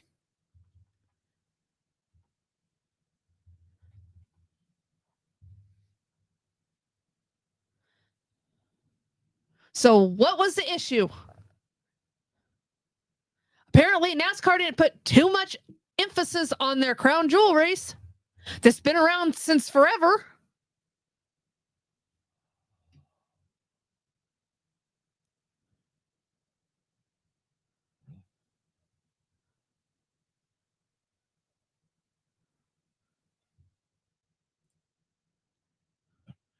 This count doesn't exist. Uh-oh. I think he found the picture. He's just trying to get it to where he can show everybody. And right now, yeah, it's not working. Well, I did. I found it on my regular profile. Yeah, he found it. Yeah, he found it. Let me see. Can I switch views to me? No, I don't have my exist. I've never used Twitter I'll use Twitter on here. Yeah, because that's where I send the coast to. Yeah. Yeah, put that in front of it. We're gonna get this up. Exactly. We're gonna get it up. We're gonna show everyone what we're talking about. So capital R. So yeah.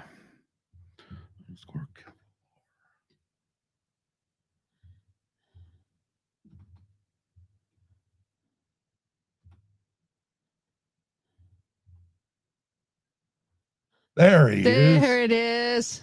I'm following just because. Well, yeah. You're getting an follow, just so you know. Yeah. Yeah, actually, no, I don't need doubles.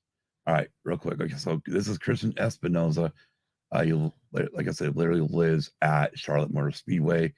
Real quick, what does that say right there, Kim? As I bring 1 hour up? after. Hold it. Sorry.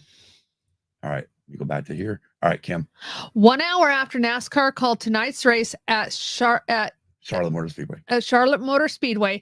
Not saying they were wrong, but the track has dried, and I'm sure the fans who came tonight. I mean, right there, that's pit road right there. That's a little wet, but that's pretty dry. This looks really fucking dry, and this is an hour after they called it. Here's turn one. The apron, I mean, there's a little bit of damp spots, but. And what time they called the fucking race? You may remember? I can't remember what time they called it. It was like 11 o'clock our time, wasn't it? Yeah. And just to continue what he said, the fans would have stuck around and enjoyed and appreciated Oh wait, what time's he? He tweeted this at 9:35 p.m. Which would be 9:35 our time. Yeah, so it was 10, So 11, 12:35. 12:35. Yeah. 12:35. So yeah, I mean they were right about one thing. Yeah, they weren't gonna get racing probably until 1:00 again. But like he says here, the fans had stuck around. Yeah, and they would have enjoyed and appreciated this, appreciated having NASCAR finish the race. That's what they came for. That's what the whole thing was for. And I mean, and I'm not gonna sit here and play the advocate part of, oh well, they did it because they didn't want Kyle Larson to run the race. That's not the reason why. No, but honestly, if I'm going to play that card, right? Yeah. I'm going to tell you who called the fucking race then. Who? Fox. Yeah. Fox Sports called the race. Well, yeah. I don't know who ultimately, I know NASCAR ultimately decided, but the thing is my opinion is always going to be this. If it would have been any other race that had been a crown jewel, such as the Daytona 500. Well, they had a short Daytona 500, though. Yes, but if this same situation would have shown its ugly face at Daytona, they would have dare you talk about me like that? They would have sat there and finished the race, even if it would have been restarting it at 1:00 in the morning. Brett brought that up on DBC. He said? One Daytona 500. By the time they restart, he had been up since like 6 or 7 in the morning before. Yeah. So and by the time they finished, it was like 2 or 3 in the morning. Yeah. On the 500.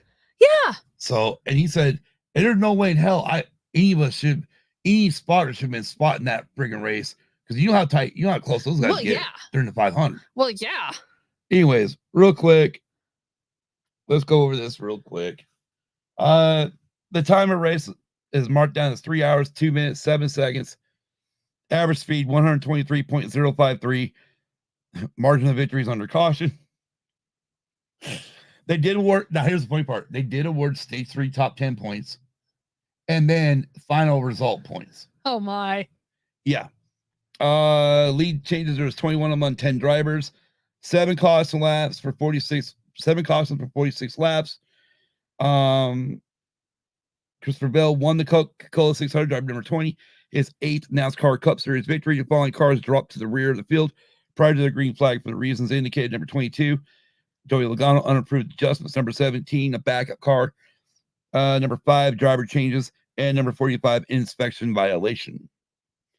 Your top 10, so finishing behind Christopher Bell in P2 was car number 6, Brad Keselowski. Another great finish from Brad. Great finish for him. Hey, I'm not gonna sit here and knock these guys for the way they finished. They were just got lucky to be where they were at when the red flag happened. Exactly. And unfortunately, we do run a sport where once you cross the halfway point, the race can be official.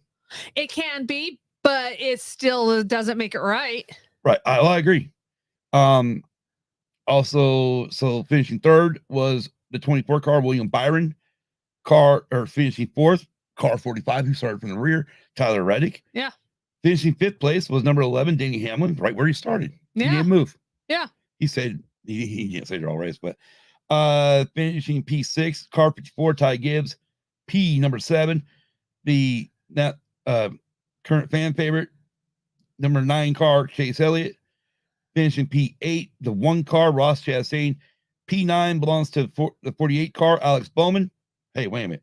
That's all Hendrick cars in the top. Yeah. Yeah, it's all Hendrick cars. All but one. Okay. That's because Allgaier wasn't there yet. Yeah. Anyways, finishing 10th in the number 4 car, Josh Berry.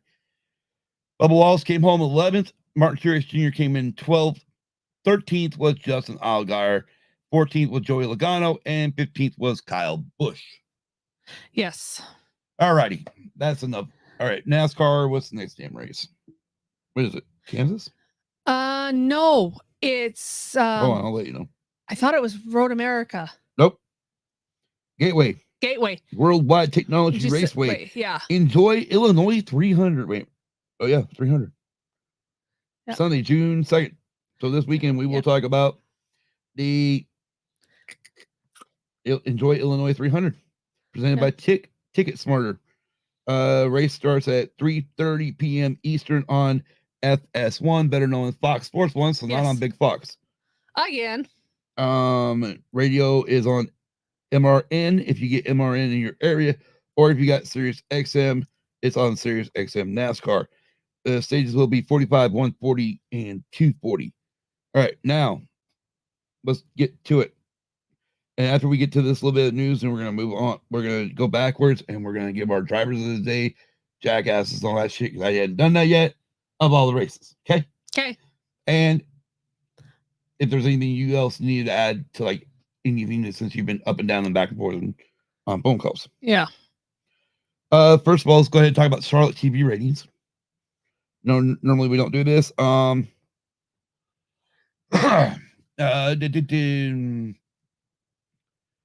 At oh shit, 1.7 rating, 3.1 million viewers on Fox, marking the lowest rated and least watched edition of the race in its 23-year run on Fox. The race moves to Amazon Prime next year. Real quick. Oh man, do I have should go look at Cluck's fucking poll while I'm thinking about it. Oh, you do that. Anyways, let's go ahead and get on to the Stewart-Haas news. This is rough. Very rough. And I'm going to take this off of jski.com. So, again, check out jski.com. He does them really great. He really has a great website. Got everything you need that's NASCAR related, from trucks, Xfinity, all the way to Cup, and more. He's got a lot of news, and I'm going to go ahead and just read this from him. May 28th. The following is a joint statement from Tony Stewart and Gene Haas, the co-owners of Stewart-Haas Racing, regarding the future of their NASCAR team following the 2024 season. And I quote, "We have made the difficult decision to close Stewart-Haas Racing at the conclusion of the 2024 season.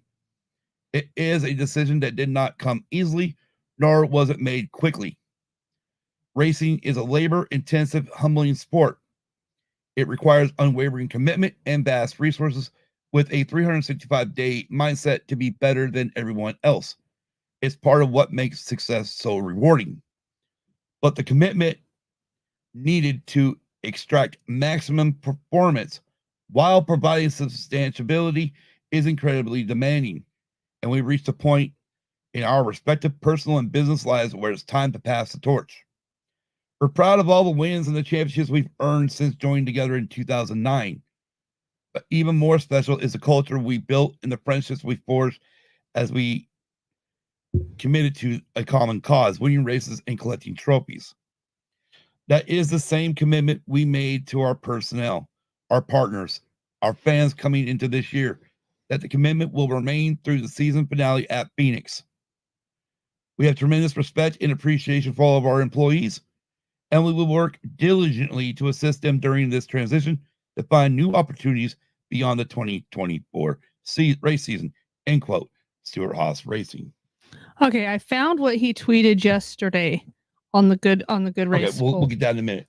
Kim, thoughts on the fact that Stewart-Haas Racing is shuttering its doors, closing up shop, no longer in business. Ow, fuck. Oh, careful. That was a funny bone. That shit ain't funny. Yeah, I know. I like to go back in time and find that son of a bitch and knock him out.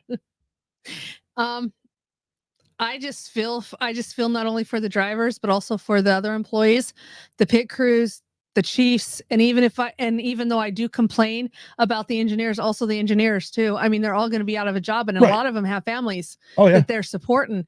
So now they're going, okay, what am I going to end up doing at the end of this year? Right. Because the drivers don't even know, some drivers may have you a got seat. Josh Berry, Noah Gregson, Cendric. Well, Cendric's in the Xfinity. Yeah. Who? The kid that drives the Mahindra tractor ones. Noah Briscoe, Chase Briscoe, Noah Gregson. Yeah, it said Noah Gregson. Who am I missing? They got 4 cars, right? Okay, so they got Noah. You got Noah, Chase, Josh, and because the other kid is in the Xfinity. Yeah. What the fuck am I missing? Yeah, there's. Good Lord. The 21. No, that's Wood Brothers. Not Wood Brothers. Okay, so they got the 14, the 4, the 10, the 10, and the and 11 41. and 41. Yeah, because the 10 and the 41 usually have, yeah. Hang on, I'll let you know. But yeah, I just feel because these employees now know that they're not going to have a job come the end of this year. So it's like, okay, what do I do?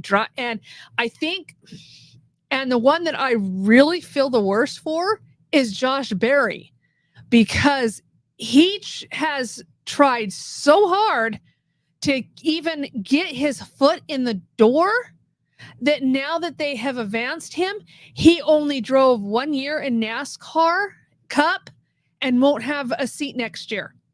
I really feel for him because he has worked so hard to get this seat.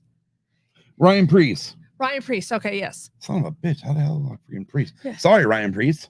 Yeah. Not that you're forgettable. You're not. We just couldn't. Yeah. We bring brain butter. Yeah. Or better yet, Please, please, please get your shit together. that's for damn sure. Yeah. But yeah, Josh Berry is. It's just. Well, I mean, out of them all, Barry's going to have the least chance to really get another ride because he don't have the sponsorship dollars. No, he like don't. Some of the other guys do. No, he don't. I mean, hopefully he can spend the rest of the season and try to find some sponsorships. Yeah. And hopefully for him, he can, maybe, I mean, nothing against Alex Bowman. He's a good driver, but ever since he got in that wreck last year and broke his back, he has not been the same. No. So maybe it's time for Hendrick to move on from Alex and let Barry go in. I mean, Barry's an older driver. I got it. He's older.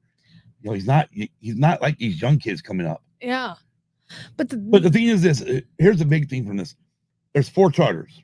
Yeah. So who is going to, now the rumor mill is one at 2311. Yes. One to Trackhouse. One to Trackhouse. But Trackhouse has come out and said they're not getting any. But again, so did Denny. So I mean, yeah. One to Trackhouse and one to I don't remember who the other one was. I don't either. Oh, RFK. Yeah. So that still leaves one more to go. Yeah. And no, Dale Earnhardt Jr. has come out and said that Junior Motorsports will not be joining the NASCAR Cup Series next year by buying one of these charters. Yeah, and there's also a rumor in the rumor mill too, as well, that NASCAR is thinking about going back to just a 3-car team. No, that's not a rumor mill. That is actually. Has that been confirmed? It's going through the process of being approved. Okay, so it's going through the process of being approved that. They're only going to have 3-car teams, but the ones that have 4 cars are grandfathered in. Thank you. Yes, this is not like when NASCAR went to back in the early 2000s when Roush Racing had 5 cars. Yeah, and said, no, we're going to allow you to have 4 cars. You got to get rid of one.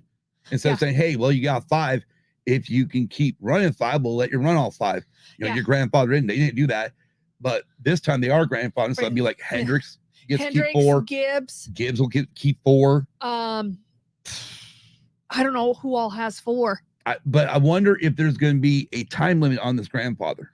Yeah, I wonder. Do you have until 2030 or something like that? Yeah. Then you have to be down to 3 car. Because I mean, again, it's not fair that one team has only 1 car or 2 cars. Let's see. RCR's got 2. Richard Childress. Yeah, that's RCR. Got 2. They only got 3. They only got 2. Yeah, they only got 2. RFK, I think, only has 2. I know. Penske. How many they've got? They've got 3. 3. Yeah. No, 2. No. Logano and Blaney. Yeah, they only got the 12 and the 22. Yeah. Yeah, they only got the 12 even Penske don't have. So it's just Hendrick and Gibbs. Gibbs that have the 4-car teams. Dude, yeah. There's got to be something in there. There's got to be some little freaking thing down in the little fine print that states that Hendricks and Gibbs have got by 2030 or 2035, they have got to be down to a 3-car team. And I wouldn't be surprised. This is actually how I think it will be. It'll be you're allowed to have the 4-car team as long as you still have all the current sponsorships of that 4th car. So in other words, like let's say, heaven forbid, Ally drops the 48 car. Yeah. Boom. There went the 4th car. Now they're down to 3. What happens? When Martin retires. Yeah. Does Bass Pro Shop stay on board? Yeah, exactly. With Joe Gibbs, or do they say bye-bye? Yeah. We're only here. Bass Pro Shops, as far as I know, they're only at Gibbs because of Martin Truex Jr. Yeah. They're not there because of England, because they've not been on any other Gibbs car before Martin got there. No. And yeah, I have a little issue about that too. What? Let's just say it this way. There's 3 cars right now and that's the thing is right. Martin retires. Okay. Bass Pro Shop is already sponsoring Noah Gragson. And they're also sponsoring and Dylan and or Austin Dillon. RCR. Yeah. But I mean, obviously RCR's had the longest. Then comes Martin.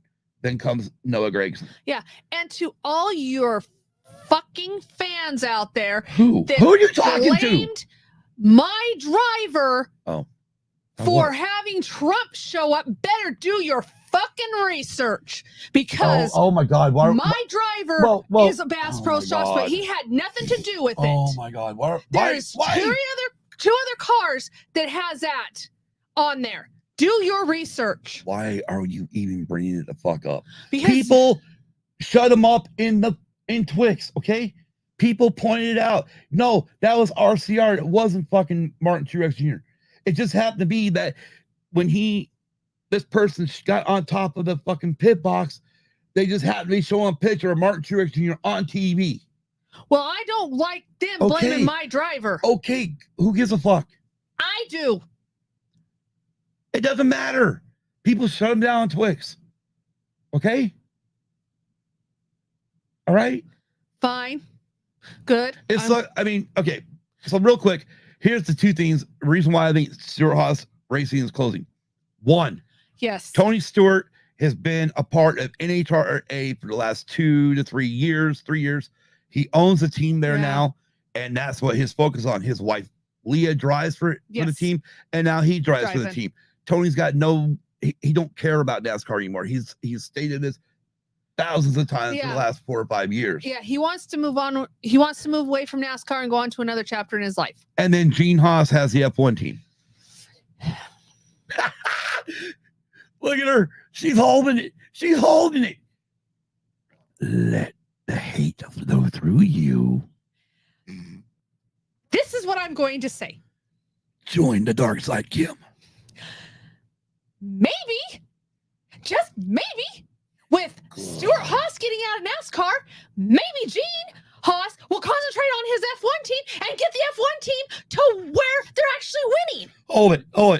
You think Gene's gonna do what? I said, hopefully, maybe a miracle. He might actually treat the F1 team like an F1 team. But I doubt it. I just hope I just hit the right one. Yeah, I did. I really need to keep my headphones on. And I'll keep them like this so I can partially hear when I hit a button. Oh, God. Because, I'm sorry, you don't sit there and tell your F1 team that you need to meet certain expectations before you're going to upgrade their facilities. I love how both mics are popping on green, dude. Like that is stupid. That is not an owner. You yell. I mean, like when I talk, your mic picks up like half a bar, but when you're yelling, both mics are spiking at the same fucking time. You're doing this shit in stereo, bro. And my mic's way the fuck over here. Oh, I'm right now. I'm sure all the neighbors who we haven't held a daily podcast or a normal hour podcast are like, what the fuck is going on over there? We better call the cops. I'm waiting for it. No, I'm just gonna go. You go answer the door. It's just that's the one thing that I hate about Haas F1. He does not care a fuck about his team. First of all, if you've not watched all of our episodes, back when he fired Gunther Steiner, one of the things is the reason Gunther, he's like, Gene, we need to build more stuff, to help build our team. And Gene was like, not until you give me results. Yeah, but how can you give? You can't get results if you're buying second-rate Ferrari stuff. Exactly. I mean, nothing gets the good rates for Ferrari stuff, but when you're buying the second-rate Ferrari backup package, you're not even fucked it. I mean, Nico is probably one of the best fucking drivers out there. Yeah. I mean, he can take a turd and actually make it fucking finish in the top 10. Yeah, he can. I mean, he definitely is not polishing a turd. It's still a turd. Exactly. He's actually polishing a turd and making it go somewhere. Yeah. But the problem is Magnuson can't do that. No, he can't. Lower my volume. Oh God, Bible says you will beat him. But yeah. All right, let's go ahead and rewind a little bit so we can go ahead and go back to Monaco. Is there anything else you had to walk away? Obviously, is there anything you wanted to touch on that we haven't touched that you don't think I touched on? No, I touched on what I want. The smart remark that my driver made. All right, your favorite move of the or drive of the race. Who's the driver of the race? I gave it to Leclerc, by the way. That's who I was going to give it to because he actually won. He actually won the Monaco race and winning the Monaco race and also being born, raised, and still resides there is awesome. Right, and it was. I mean, obviously, one thing we didn't touch on was how he was really last 5 laps or something. He was talking about in his interview. He was talking about he literally had to tell himself to quit crying because this is something that his dad obviously passed in 2017, unfortunately, and it was something that him and his dad actually helped him become an F1 driver. And he dreamt of winning Monaco, but never dreamt of winning it for Ferrari. Yeah, while driving Ferrari. I mean, that's just and again, his godfather, who was Jules Bianchi, who lost his life in Japan at Suzuka a few years ago, or he drove for Ferrari too. So I mean, it was a lot of stuff for Charles. It was an emotional. It was a very emotional win. And man, it was still cool, man. It was, and he tried last year to win, and he had to retire the car because of the gearbox that they never changed. He tried the year before and got beat. Oh yeah. The year he did not start was because he qualified pole. Yeah, but he wrecked during quali. Yeah, and at that time the head up of Ferrari there at the track, the what do they call him? Team principal, decided not to change the gearbox, which would have put him back in the back. Yeah. So he was coming around on warm-up lap, wasn't it? Yeah, it was a warm-up lap. Warm-up. It wasn't even the formation lap. No, it wasn't. It was literally the warm-up lap where they go around and then park in their get to the end and then they take them up to the front. The car quit and he literally came on the radio. No, guys, no. Yeah. I mean, you could tell how heartbroken he was for that. Yeah. So again, and I really think it was like DNF did not start 4th and then 6th. Yeah. That's last year. It was, yeah. And so this year, I mean, again, it's a great win. Anyways, I don't have a donkey on here yet. I want to get one. Okay. I don't have a donkey present. So you're jackass of the race. I'm not giving one yet. So I just want to hear what yours is and then we'll go from there. Okay. You give him the Jackass Award too. Okay. Hello, Nicole. Hey, Nicole. Okay. Everybody knows that I'm a Red Bull fan. I'm completely Red Bull all the way. But that being said, you give me the Jackass to Sergio? He was in the wrong halfway. But let me explain. Oh, so you're gonna give half it. So which side does Perez get of the jackass? The front or the ass? Okay. So who's the jack? Who's the ass? Okay. I got a feeling you're spreading this sucker in half. I'm spreading it between the two drivers. The two drivers, yes. Okay, so who's the jack and who's the ass? The ass is Magnuson and the jack is Perez. I don't believe this shit. Because both of them were not paying attention. Both of them could avoid the accident, and in turn, Hülkenberg could have at least finished the race. Did you not hear Jensen Button? I don't when he broke it down with on the fucking with Anthony Davidson on the Skypad. Okay. You did not hear what Jensen said? I don't remember what he said. He fucking said when you're going, even though this hill goes like this, right? You're not doing that in an F1 car. In an F1 car, you're aiming straight. Yeah. So you're aiming from the edge of this wall to that next edge wall to the next edge wall so you can make a corner. Yeah. Okay. So at that point there, he's like, Kevin should have backed out of it because Kevin was not even close to the front end, even halfway up Sergio's car. Okay, so for my opinion, no, you've done your jack and you've done your S. That's the You've reason. done your half and half. I am not going to go. I mean, even though Jensen did say, okay, yeah, you saw Perez look, but honestly, I think Perez looked at that point. I mean, you'd have to time it up first of all. Yeah. Really time it up to see when he looked. Was Kevin beside him or was he still behind him? Yeah.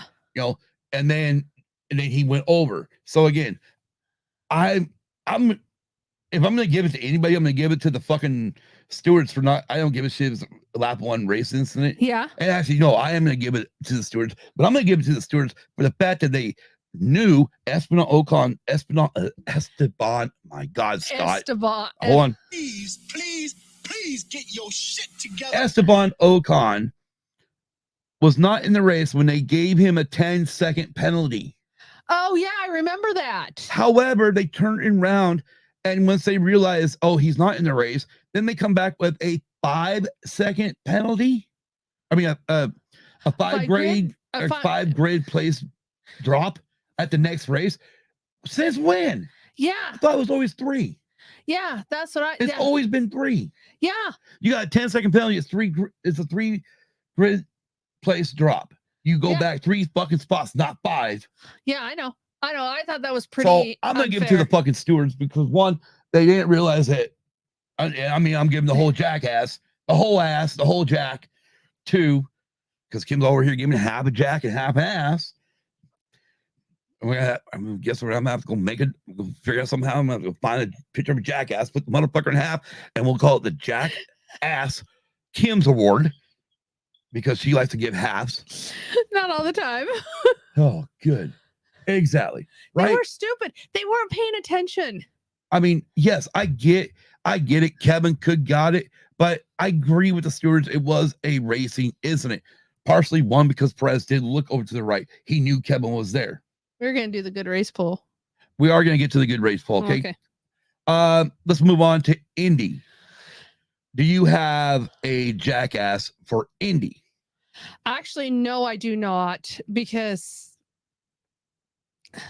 Okay. Well, I'm going to give the jackass to somebody, and I don't know. I paid attention, but it was hard to pay attention. Well, here's my thing, right? And first of all, it's not going to be because he sped on pit road. Oh, yeah. It's going to be because, dude, you've been practicing all for the last month of May on how to drive these fucking cars. And then all of a sudden you jack that motherfucker up to 3rd gear, coming to a restart and bog it down and have to hurry, drop back down to 2nd or 3rd gear to get, or 2nd and 1st gear to get going. That's right. I'm sorry. My jackass of the Indianapolis 500 goes to Kyle Larson. Somebody's leaving. Okay. That's my jackass of the award for the Indy 500. NASCAR's Kyle Larson. I know that will be an unpopular opinion I'm not saying with our group, but with the NASCAR community, I know damn well it'll be bad. You don't have a jackass award for. Actually, I agree with you. I do agree with you on that, because you cannot practice for a month and then all of a sudden brain fart and put your car in the wrong gear. And then, so I'm gonna give my drive of the race. Holy crap, to Joseph Newgarden. Yes. Jesus Christopher. Oh yeah. That move on that back straightaway halfway down, going into turn 3. Holy crap, that move he did on Pato. While yes, Pato, I get it. I know it's heartbreaking to lose a 500 that way. However, son, you're young. You're gonna win a lot. Believe me, I know you will. I mean, I guess you've got the racecraft. You've got everything to go. Man, you are definitely going to be a champion, not only an Indy 500 champion, but probably also an IndyCar champion. You are correct, Ubaldo. It was a jackass rookie move. It was jackass rookie mistake. I mean, again, I know we're talking about Kyle Larson here. It's really not a rookie, but he was a rookie there, but it was a jack. And again, how many times have we seen rookies make mistakes? Oh, many times. Not just in that. We've seen him do it in F1. Yeah. We've seen him do it in heck, Kim's favorite rookie from F1 is still got to be that kid was from Russia. Yeah. And boy, did he make mistakes. He did. What was his name? Mazepin. Yes, Mazepin. Because back then we were calling Mazepin. Yeah. He was always fucking spinning. And throw that Haas with. And again, that was the year we gave Haas and Steiner the Jackass Award for the whole fucking season because they put 2 rookies in their car when it was going to be a shit car. Yeah. Anyways, all right.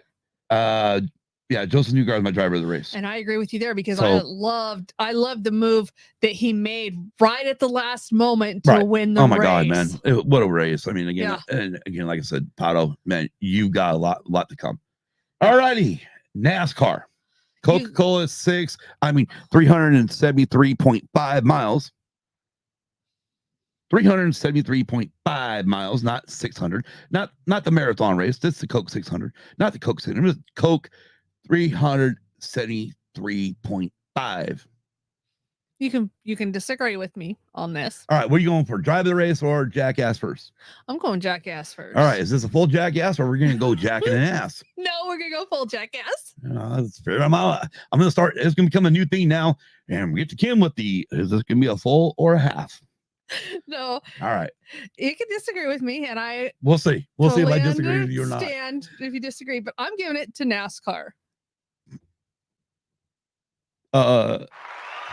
Yeah. That's who I'm giving it to. So, like, I don't give a fuck what Fox Sports has got. You got fans at the tracks. You're literally coming into Monday of Labor Day. Most people got that day off. Anyways, most people, I know you didn't. I know a lot of retail stores are still open, but most people do. People that were there at the track definitely had the whole fucking weekend off, plus Monday, in case there was a rain delay, because I'm sure they were smart enough and looked at the weather going to the track going, oh, fuck, there's a chance for rain that weekend. Yeah. But yes, no, definitely Jackass was definitely in NASCAR for not finishing this race. We were there. People were on TV. People were on Twix. Everyone was talking about the restart. What was going to happen? Kyle was going to be back in the car. Yeah.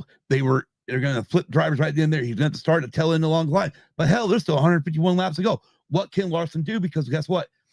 Allgaier said at one point during the race that, hey, when Kyle gets in this car, he's going to the front. Yeah.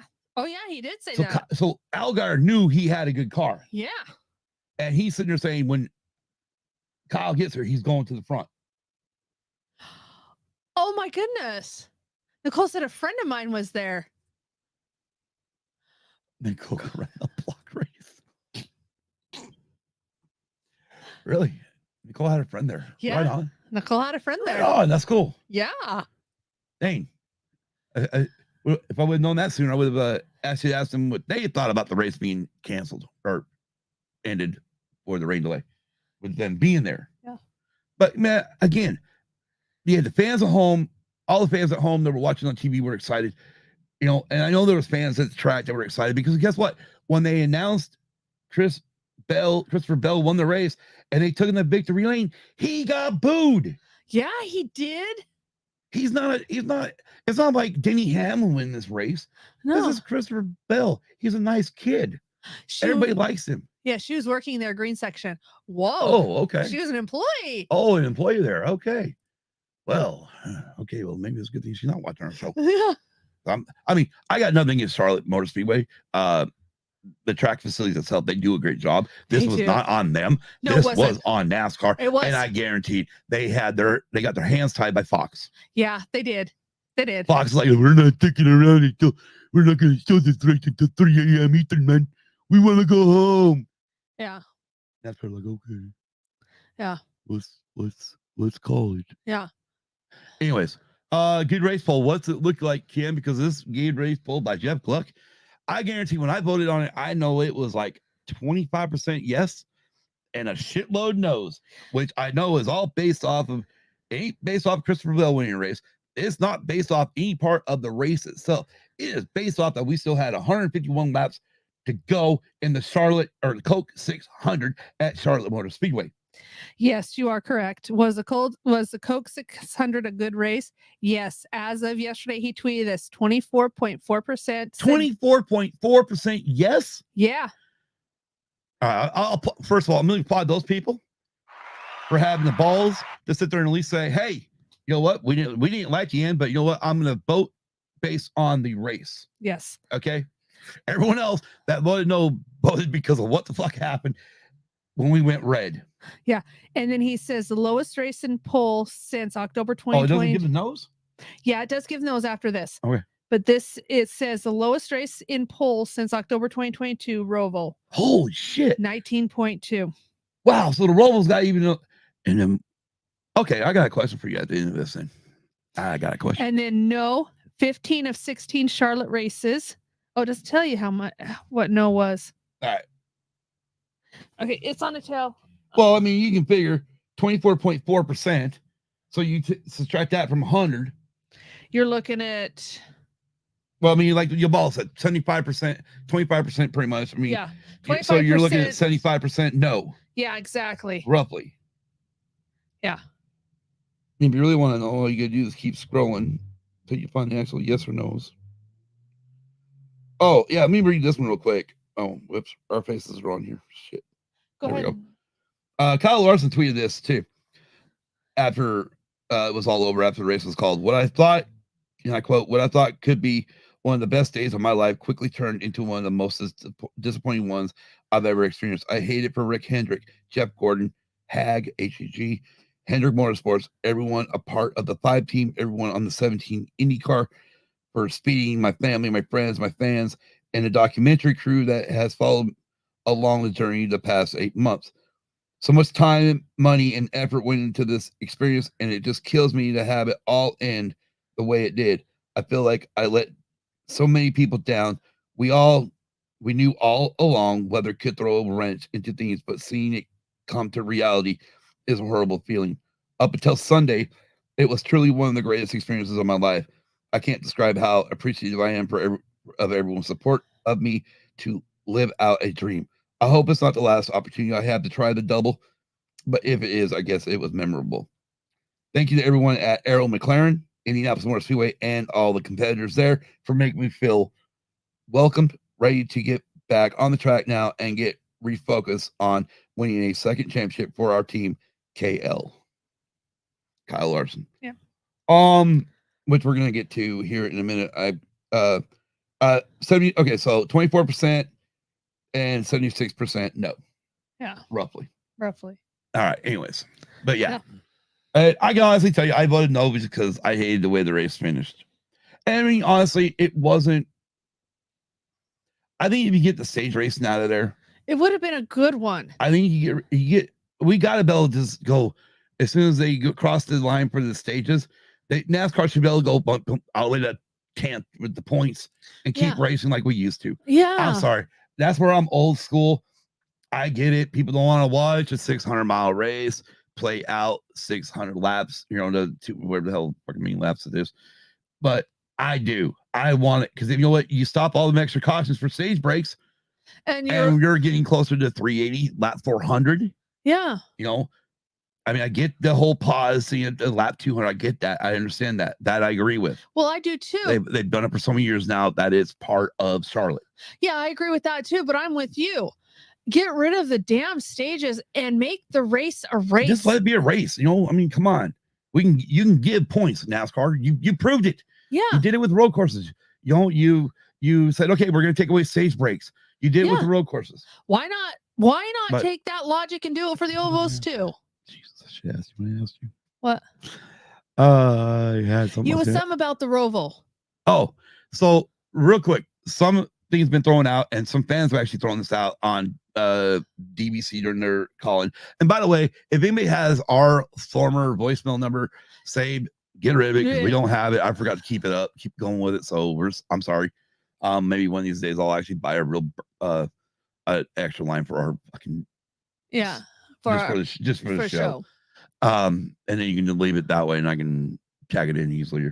Anyways, a lot of fans are calling and saying, let's get rid of the Roval and do the 600, do the actual 600 during the playoffs where the Roval was supposed to be. What's your thoughts? Now, mind you, Charlotte Motor Speedway and Marcus Smith, they have now reconfigured the Roval. So I can tell you right now, it's not going to happen. But what do you think? New Bottle says next time I'll send him 101-degree heat to try the track. Right? Yeah. I know, right? I mean, I know it was like upper 90s here that night. Yeah, it was. I mean, Heck, right now it's 80. Oh, I guess we're down to 86 now. Yeah. It's been about the time they. So I mean, still 86 would have helped Yeah. them try it. Yeah. Anyways, what's your thoughts about Roval being in the playoffs? Should NASCAR and Charlotte get together and say, all right, screw this. We didn't get to run the 600 this year. Let's move it. We didn't have the full 600. Let's now move it to the fall. Put the marathon race in the playoffs. Okay, I agree with part of it. I don't like the Roval. It should totally be removed. They shouldn't even be running it. Right, but we brought the Roval in because the mile and a half track, at one point, the mile and a half package sucked. Well, yes. And then the road courses became good. And then now the road courses suck again. And the mile and a half package is great. As far as making especially Charlotte. Yeah, as far as making the Coke 600 a playoff race. Or at least, yeah. Or at least part of the playoffs. No. I would agree to a point, but then I wouldn't agree to a point. But you're in agreement with let's get rid of the Roval, let's put the cars back on the oval. Yes, I'm in agreement. For the fall race. Yeah, for the fall race. I'm in agreement with that. Yeah, I mean, I just want to get rid of the Roval. But anyways, it's not gonna happen this year because obviously they reconfigured the track, so this will be fucking interesting. Because I understand one of the turns are tighter. Two turns are tighter. God. Speaking of which, that's what we need to talk about. The guy that wrecked 66, wasn't it? Yes. He spun off the 4 and literally took the Roval. And me and you made a comment like, "Hey, dude, that's later this year." Yeah, we did. He took part of the track, the little chicane they got built on the front straightaway. It was fucking hilarious. Yeah, it was. He was literally on the Roval. I mean, it was literally taking the Roval part of the track. That was fucking hilarious. We also did have as Mike Joy called it, a pass in the grass. Well, it's not a pass in the grass when it's not actually real grass down there, and it is fake grass, so it's not really a pass in the grass, Mike. And again, the real pass in the grass really wasn't a pass in the grass either. It was Dylan Hart going down there, saving his ass, trying to stay in the lead of the All-Star race years ago. Yes. I don't know why it ever got coined the pass in the grass. It should have been coined the save my ass to hold on to the lead. Yeah, exactly. In the grass. Exactly. I mean, I get it. Passing the grass sounds better, but you got to pass the car to make it work. I get why they said it, because holy shit, it was William Byron, I think, a 24 car. He drove under 2 fucking cars off of 4. He did. Hit the friggin' apron of the track down onto the grass or the fake grass section and took both positions. Yeah, he did. Like, holy shit, dude. That's ballsy. Yeah. Other than that, but yeah, no, I'm with you. Let's get rid of the Roval, go back to the oval racing. Yeah. No, I don't think we should run the 600 I don't the either. fucking fall. I don't either. Oh my God. I mean, if they think this bad now, the problem is sometimes in the fall you could end up with maybe even snow in Charlotte. Yeah, exactly. I mean, if everything just works this right, you could get snow dropping down the track. Yeah. I mean, crud. We've been at Bristol, it snowed. Yeah. We had friggin' snow one year. I mean, years ago they had snow in Atlanta. Yes, and they had to wait a week. They had to wait a week to run the fucking race. Yeah, they did. So I mean, let's and that was in the spring. So I mean, come on. There's always a chance for snow. Yeah, there is. We get too deep in, I mean, that's why a lot of the races early in the season and at the end of the season are your southern states, Texas, Florida, and Arizona. Yes. And used to be Fontana when we had Fontana, but they demolished the fuck out of that track. I love how they get rid of that track just as we realize the mile and a half package is great. I know. At least it's great on some tracks. I don't know. I mean, this one here, it really messed up there. Messed up. Anyways, all right. Driver of the race. You got driver of the Coke 373.5. I'm literally gonna call it the Coke 373.5. Yeah, exactly. I know he didn't win, but he did come from behind from the end of the pack. So you can give it to Reddick? Yeah. I mean, that is a feat in itself with that car, because you cannot hardly pass if passing at all. Yeah. In those cars. I'm gonna unlike you where I split the jackass, where I'm not gonna be splitting up the jackass where like you do. I'm actually gonna split the driver of the day though. Okay. I'm gonna give it to 2 guys actually with 1 team. Okay. And again, this guy had to start from the back of the pack. Yes. Chris Buescher, because he wrecked a car. I don't know where he finished. I didn't look. I don't remember that. But he was on the move. Yes, he was. During the race. I do remember that. And his teammate and partial and car owner of Roush Fenway Keselowski Racing, Brad Keselowski, for another P2 finish. And the thing was, it wasn't like he just got that because they got red flag. He was running, and that's the thing with Christopher Bell. He was running up there in the lead. He was running up there in the lead for a long time. So it wasn't like they weren't there and they just got lucky because, oh, well, fuck it, we're staying out right here just to get the red flag. No, NASCAR don't do that shit anymore where, like, okay, let's get pit stop done before we decide whether or not we're going to red flag the race. They don't do that anymore, thank God. Yeah. They're like, okay, yellow because of this. Let's ride around. Okay, nope, we got lightning strike. Actually, the yellow flag wasn't for lightning strike. It was for rain. Yeah, it was. They were actually going around the spotter stand and around all the different official channels, making sure if it was good. Even the pace car driver said it was good. They were about ready to drop the green. They said, turn it back on. We just got a lightning strike within our radius. Yeah. That's when they brought them down pit road. Yeah, exactly. So again, but they didn't open pit road. No, they didn't. They never opened pit road. They did not. Matter of fact, that's what they're getting ready to do. They're getting ready to open pit road when they got the lightning strike. Yeah, they were. But they never opened pit road, so nobody had a chance to go, oh, let me just. I mean, we've seen that happen. Yes, we've had that. I mean, I think Bubba won a race that year because he stayed out and everyone else pitted, and then the rains came and they lost. Well, they lost the track and they didn't have lights at that track, so he won the race. Yeah, that I remember that win. Yes, and that's the other thing too. It's like. And this is what really pisses most of us off. I mean, I get it. The workers, they've been there a long time. And Nicole brought it up. She had a friend that was working there. You know, the workers have been there all freaking day, and I get it. You know, but you know, when you've got fans who paid a buttload of, I don't know what the fucking tickets are going for, but holy crap, I can about imagine. Yeah. You know, when you got fans paying them, and plus, you know, you get the ones that are camping. You've got the ones who, you know, they got to have hotel rooms, rental car. You know, a lot of people and airline tickets to get there, you know, so a lot of people spent a lot of money. Yeah, they did. Be there. They did. And let alone, I believe this was a sold out race, wasn't it? Yes, it was sold out. Yeah. And you got it where it is drying. I mean, because when they said it wasn't drying or, you know, we can't get it dry because of humidity, I'm expecting it to still be looking wet as a mother frigger. Yeah. Why did I just not cuss? I don't know. What the hell, Scott? I don't know.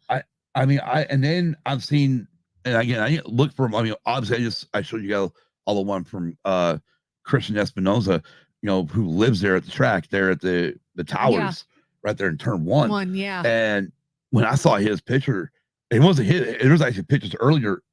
Yeah. Like, I want to say, way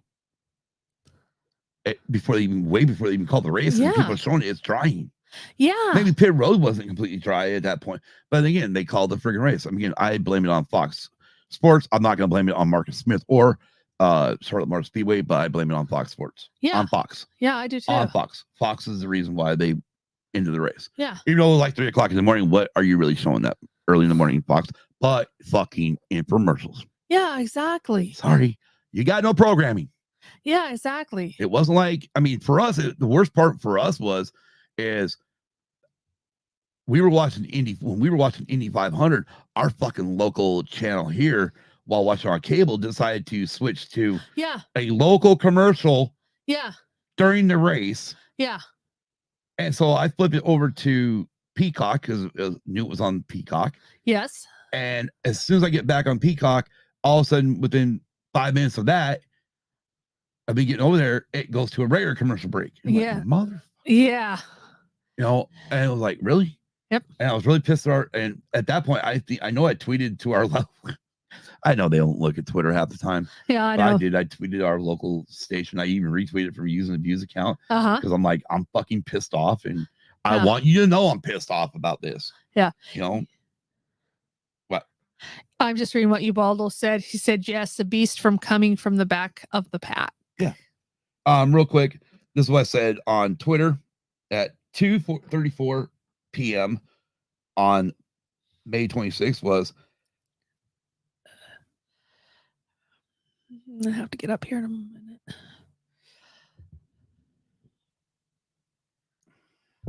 Good thing that Indy 500 is on Peacock. My local station at KAYM A11 switched to a local commercial while at NBC was showing the race and not at a commercial crate. I'm finished watching #Peacock instead of KYMA 11. And I wish I would have seen this 3 days ago. Otherwise, I would have let this moron know.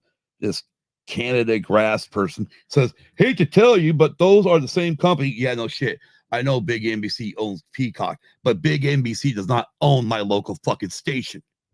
My local station is owned by some other jackass that owns a bunch of fucking stations around this country, and they decided to go to a local commercial, not a fucking nationwide, that the whole, like a Coca-Cola commercial.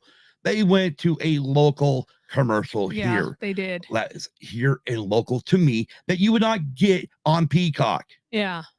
So again, then you're like, so you weren't punishing NBC. Again, I'm not trying to punish NBC, moron.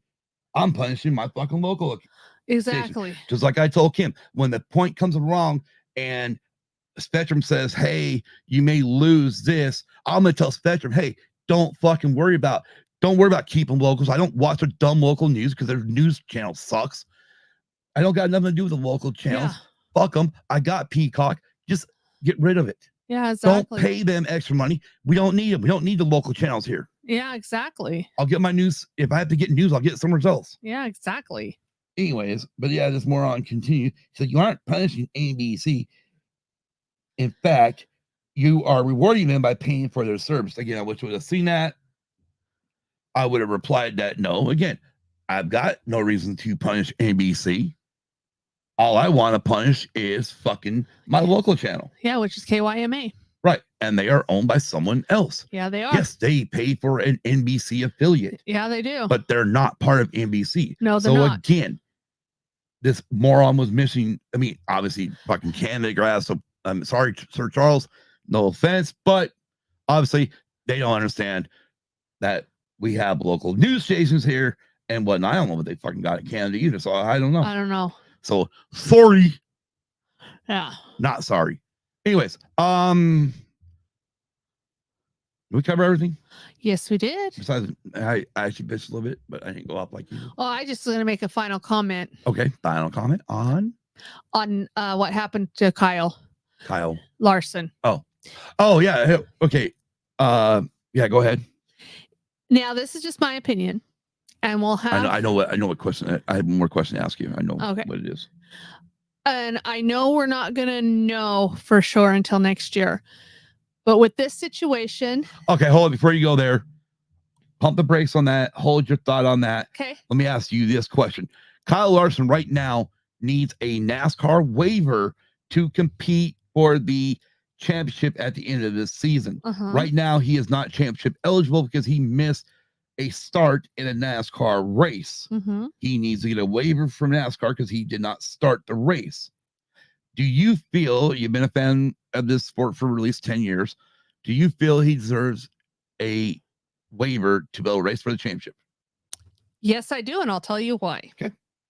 Because if you're going to give a waiver for somebody that gets hurt outside of NASCAR by snowboarding, skiing, or giving it to a suspended driver. All right, hold on. First of all, you're talking about snowboarding, skiing, and being suspended. You're talking about Chase Elliott last year. Yes. Also, another person that got hurt doing something other than NASCAR was Alex Bowman. Yeah. Again, you gave him a waiver. So Kyle Larson, by all means, deserves a waiver. Otherwise, NASCAR, you're two-faced son of a bitches. The only other thing I want to say is Larson was making an attempt to be there. I mean, again, he got 4-hour rain delay. I mean, yeah, I guess he could have left, but how much money was wrapped up into the IndyCar thing? Yeah. The other thing is he did qualify. He actually went back to Charlotte and qualified for the 600. So right there, again, I think that's what we need to go to. We need to go top 30 in owner points. And if you at least attempt to qualify, you've got a chance. I mean, anything can happen. I mean, what, again, you know, anything can happen. I mean, what, night before, dude walks out of his fucking motorhome, steps wrong, breaks his fucking leg. Yeah. You know, again, they're handing out waivers like it's fucking cotton candy. So, yeah, again, they might as well hand it to him. Now, go to what you're going to go with, what I shut you down from, because I figured we better talk about this now. Yes. And then what were you going to go with? Because you were saying next year, more likely we're going to see a what? What we call a Kyle Larson rule. And what she's meaning by this is years ago when Kyle Busch was a youngster, or after he started racing at under 16 in NASCAR, they made a rule that you had to be, I think, 17 or 18, or your 18th birthday had to be within the year. F1 has the same type of rule or FIA has the same type of rule because of Max Verstappen. Yes. Where nobody under the age of 18 can run in a Formula One race. That's why one of the kids that Mercedes is really hot on can't even race until August of this year because he doesn't turn 18 until August. Yes. So again, we're literally talking about a rule. It will not be in the rule book it's not under the rule book as these people's names. No, but it's what the fans title them because we know why these rules come about. Now, what do you think the Kyle Larson rule will be? That any NASCAR driver that's competing full time in the NASCAR Cup Series will not be able to compete in the Indy 500 no matter what their boss says. Well, I mean, the only way, they got one of two ways to really handle this. One, they can handle it this year by sitting there and say, no, we're not going to give you a waiver. Yes. You knew at 6 a.m. that the race was going to be pushed back in Indy. You had plenty of ample of time. Now, again, here's me playing devil's advocate. You had ample of time to get in your Suburban, get in your helicopter, get in your airplane, come to Charlotte and start the 600. True. Okay. Again, I think, we're going to see some type of Kyle Larson rule. I think we're going to see it where it's either that or we're going to see the waiver system be tightened up. Yeah. Honestly, I think the waiver system is okay for medical. Yeah. I mean, as long as you are injured at a NASCAR event, at a NASCAR sanctioned event, and I'm talking Truck, Cup, or Xfinity, or Cup. Okay, so what about the NASCAR Willen Series? No, that's not. I'm not. I'm not going to the NASCAR Weekly Series and bullshit like that. I'm talking about the 3 top series. Okay, so you're talking about 3 Truck, top series. Xfinity, Cup. Okay, so you're talking about Kyle Busch. A few years back when he won his championship, he got injured, broke both legs, I think, or his ankles, at an Xfinity event at Daytona. Okay. The first race of the season. Got a medical waiver, ended up winning the friggin'. That was a legit medical waiver. Ended up winning the championship that year. Of course, a lot of fans back then, or still to this day, will say, well, he has a cucumber win because he didn't run the whole season. Well, okay, we'll see you run it with broken fucking feet, bitch. Well, no, anyways. The reason why I asked you to clarify is because NASCAR has more than one series that they sanction. I'm talking about the top 3. The top 3. Yeah, I don't care about. I asked you to classify the top 3. I don't care about the wheeling. I don't care about the weekly series. All I care about the top 3 where they're going to run. Most of the time, you see Cup drivers in Truck, Xfinity, or Cup, or definitely in Cup. But you see me Xfinity, right? Xfinity and Truck. They will drive for Xfinity and Truck. So what you're going to see is next year, I think this is what you're going to see completely. You're going to see a new rule come in at the beginning of the season that's going to state that if you are injured in a NASCAR sanctioned event, i.e., and it'll be example, Trask and Truck, Xfinity Series, or Cup, you will be able to you have to ask, but you will be granted a medical waiver. If you are racing someone else's race, get injured doing snowboarding, get injured doing anything outside of NASCAR, you will not be granted a waiver. Yes. If you are suspended for any conduct unbecoming, against the rules of NASCAR, against their rules, you will not be granted a waiver. Exactly. We need to make this shit hurt to these people. We do. Because honestly, the thing is Kyle Larson, if he does, obviously if he doesn't get the waiver, what does he get the race for the rest of the season? Yeah, exactly. He don't. I mean, he does for Rick. I get it, but he can sit there and try to do this. But honestly, I think NASCAR is going to come down. They're going to come down hard on this, and this will be the last time we see anybody attempt a double. Yeah, it will be, and that's what I would. That's exactly what I was trying to say. All right. With that being said, I think we did good. I think we did too. I think we covered the whole friggin' holiday weekend. We did. The motorsport holiday weekend. Yes. We will be back hopefully Monday morning at 5 a.m. Hopefully. After this week, we should be back Monday morning because my schedule should go back to normal.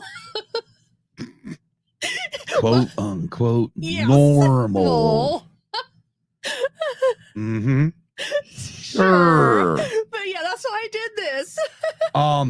Yeah, so with that being said, we should be back Monday morning at 5 a.m. with our recap of this week only will be the Gateway race, the race from Gateway. Yeah, the Technology Center. Yeah. The Explore Illinois 300 shit. Exactly, Nicole. What is normal? Exactly, you bottle. Define normal. Yeah, exactly, Kim. Define normal, Kim. Define I normal. ain't fucking normal. Yeah, I work the late shift, so if everything Up all night, sleep all day. so hopefully. Oh my gosh. I need to go share that in the Discord. The friggin' video. Everybody go on YouTube, search Metallica Master of Puppets Munich, Germany 2024. Holy hell. Yeah. That was yeah, we can talk about it next time when we actually have a regular show with Nicole. Uh-huh. Which who knows? Hang out with my friends soon. Yeah, hopefully. I don't mean she means that type of normal. I can't. Exactly. Anyways, I want to thank everybody for tuning in and listening, watching. Listeners, again, you're gonna hear this whenever I get to you. Anybody that is an audio listener is actually watching this. There will be eventually coming down the pipeline a very big drop of shows. I got a lot of them to do. I gotta get some of these uploaded off of here because we are actually filling out the space on StreamYard. So I gotta do that and more likely you're gonna get a show that's not edited. I'm just not gonna edit it. I'm just gonna drop it as is. Yeah. So you're gonna get it however it was recorded live on YouTube that night. Yep. So with that being said, I am Scott. I am Kim. Nicole's in the chat. Yes. We are used and abused. Definitely no matter what, back 5 a.m. Monday, anything else, we'll announce in Discord. And until next time, have a great week. And a great weekend. Be kind to everyone. I did it before we did it. I noticed that. Peace. Peace. Good night, everybody. Good night. Toodles.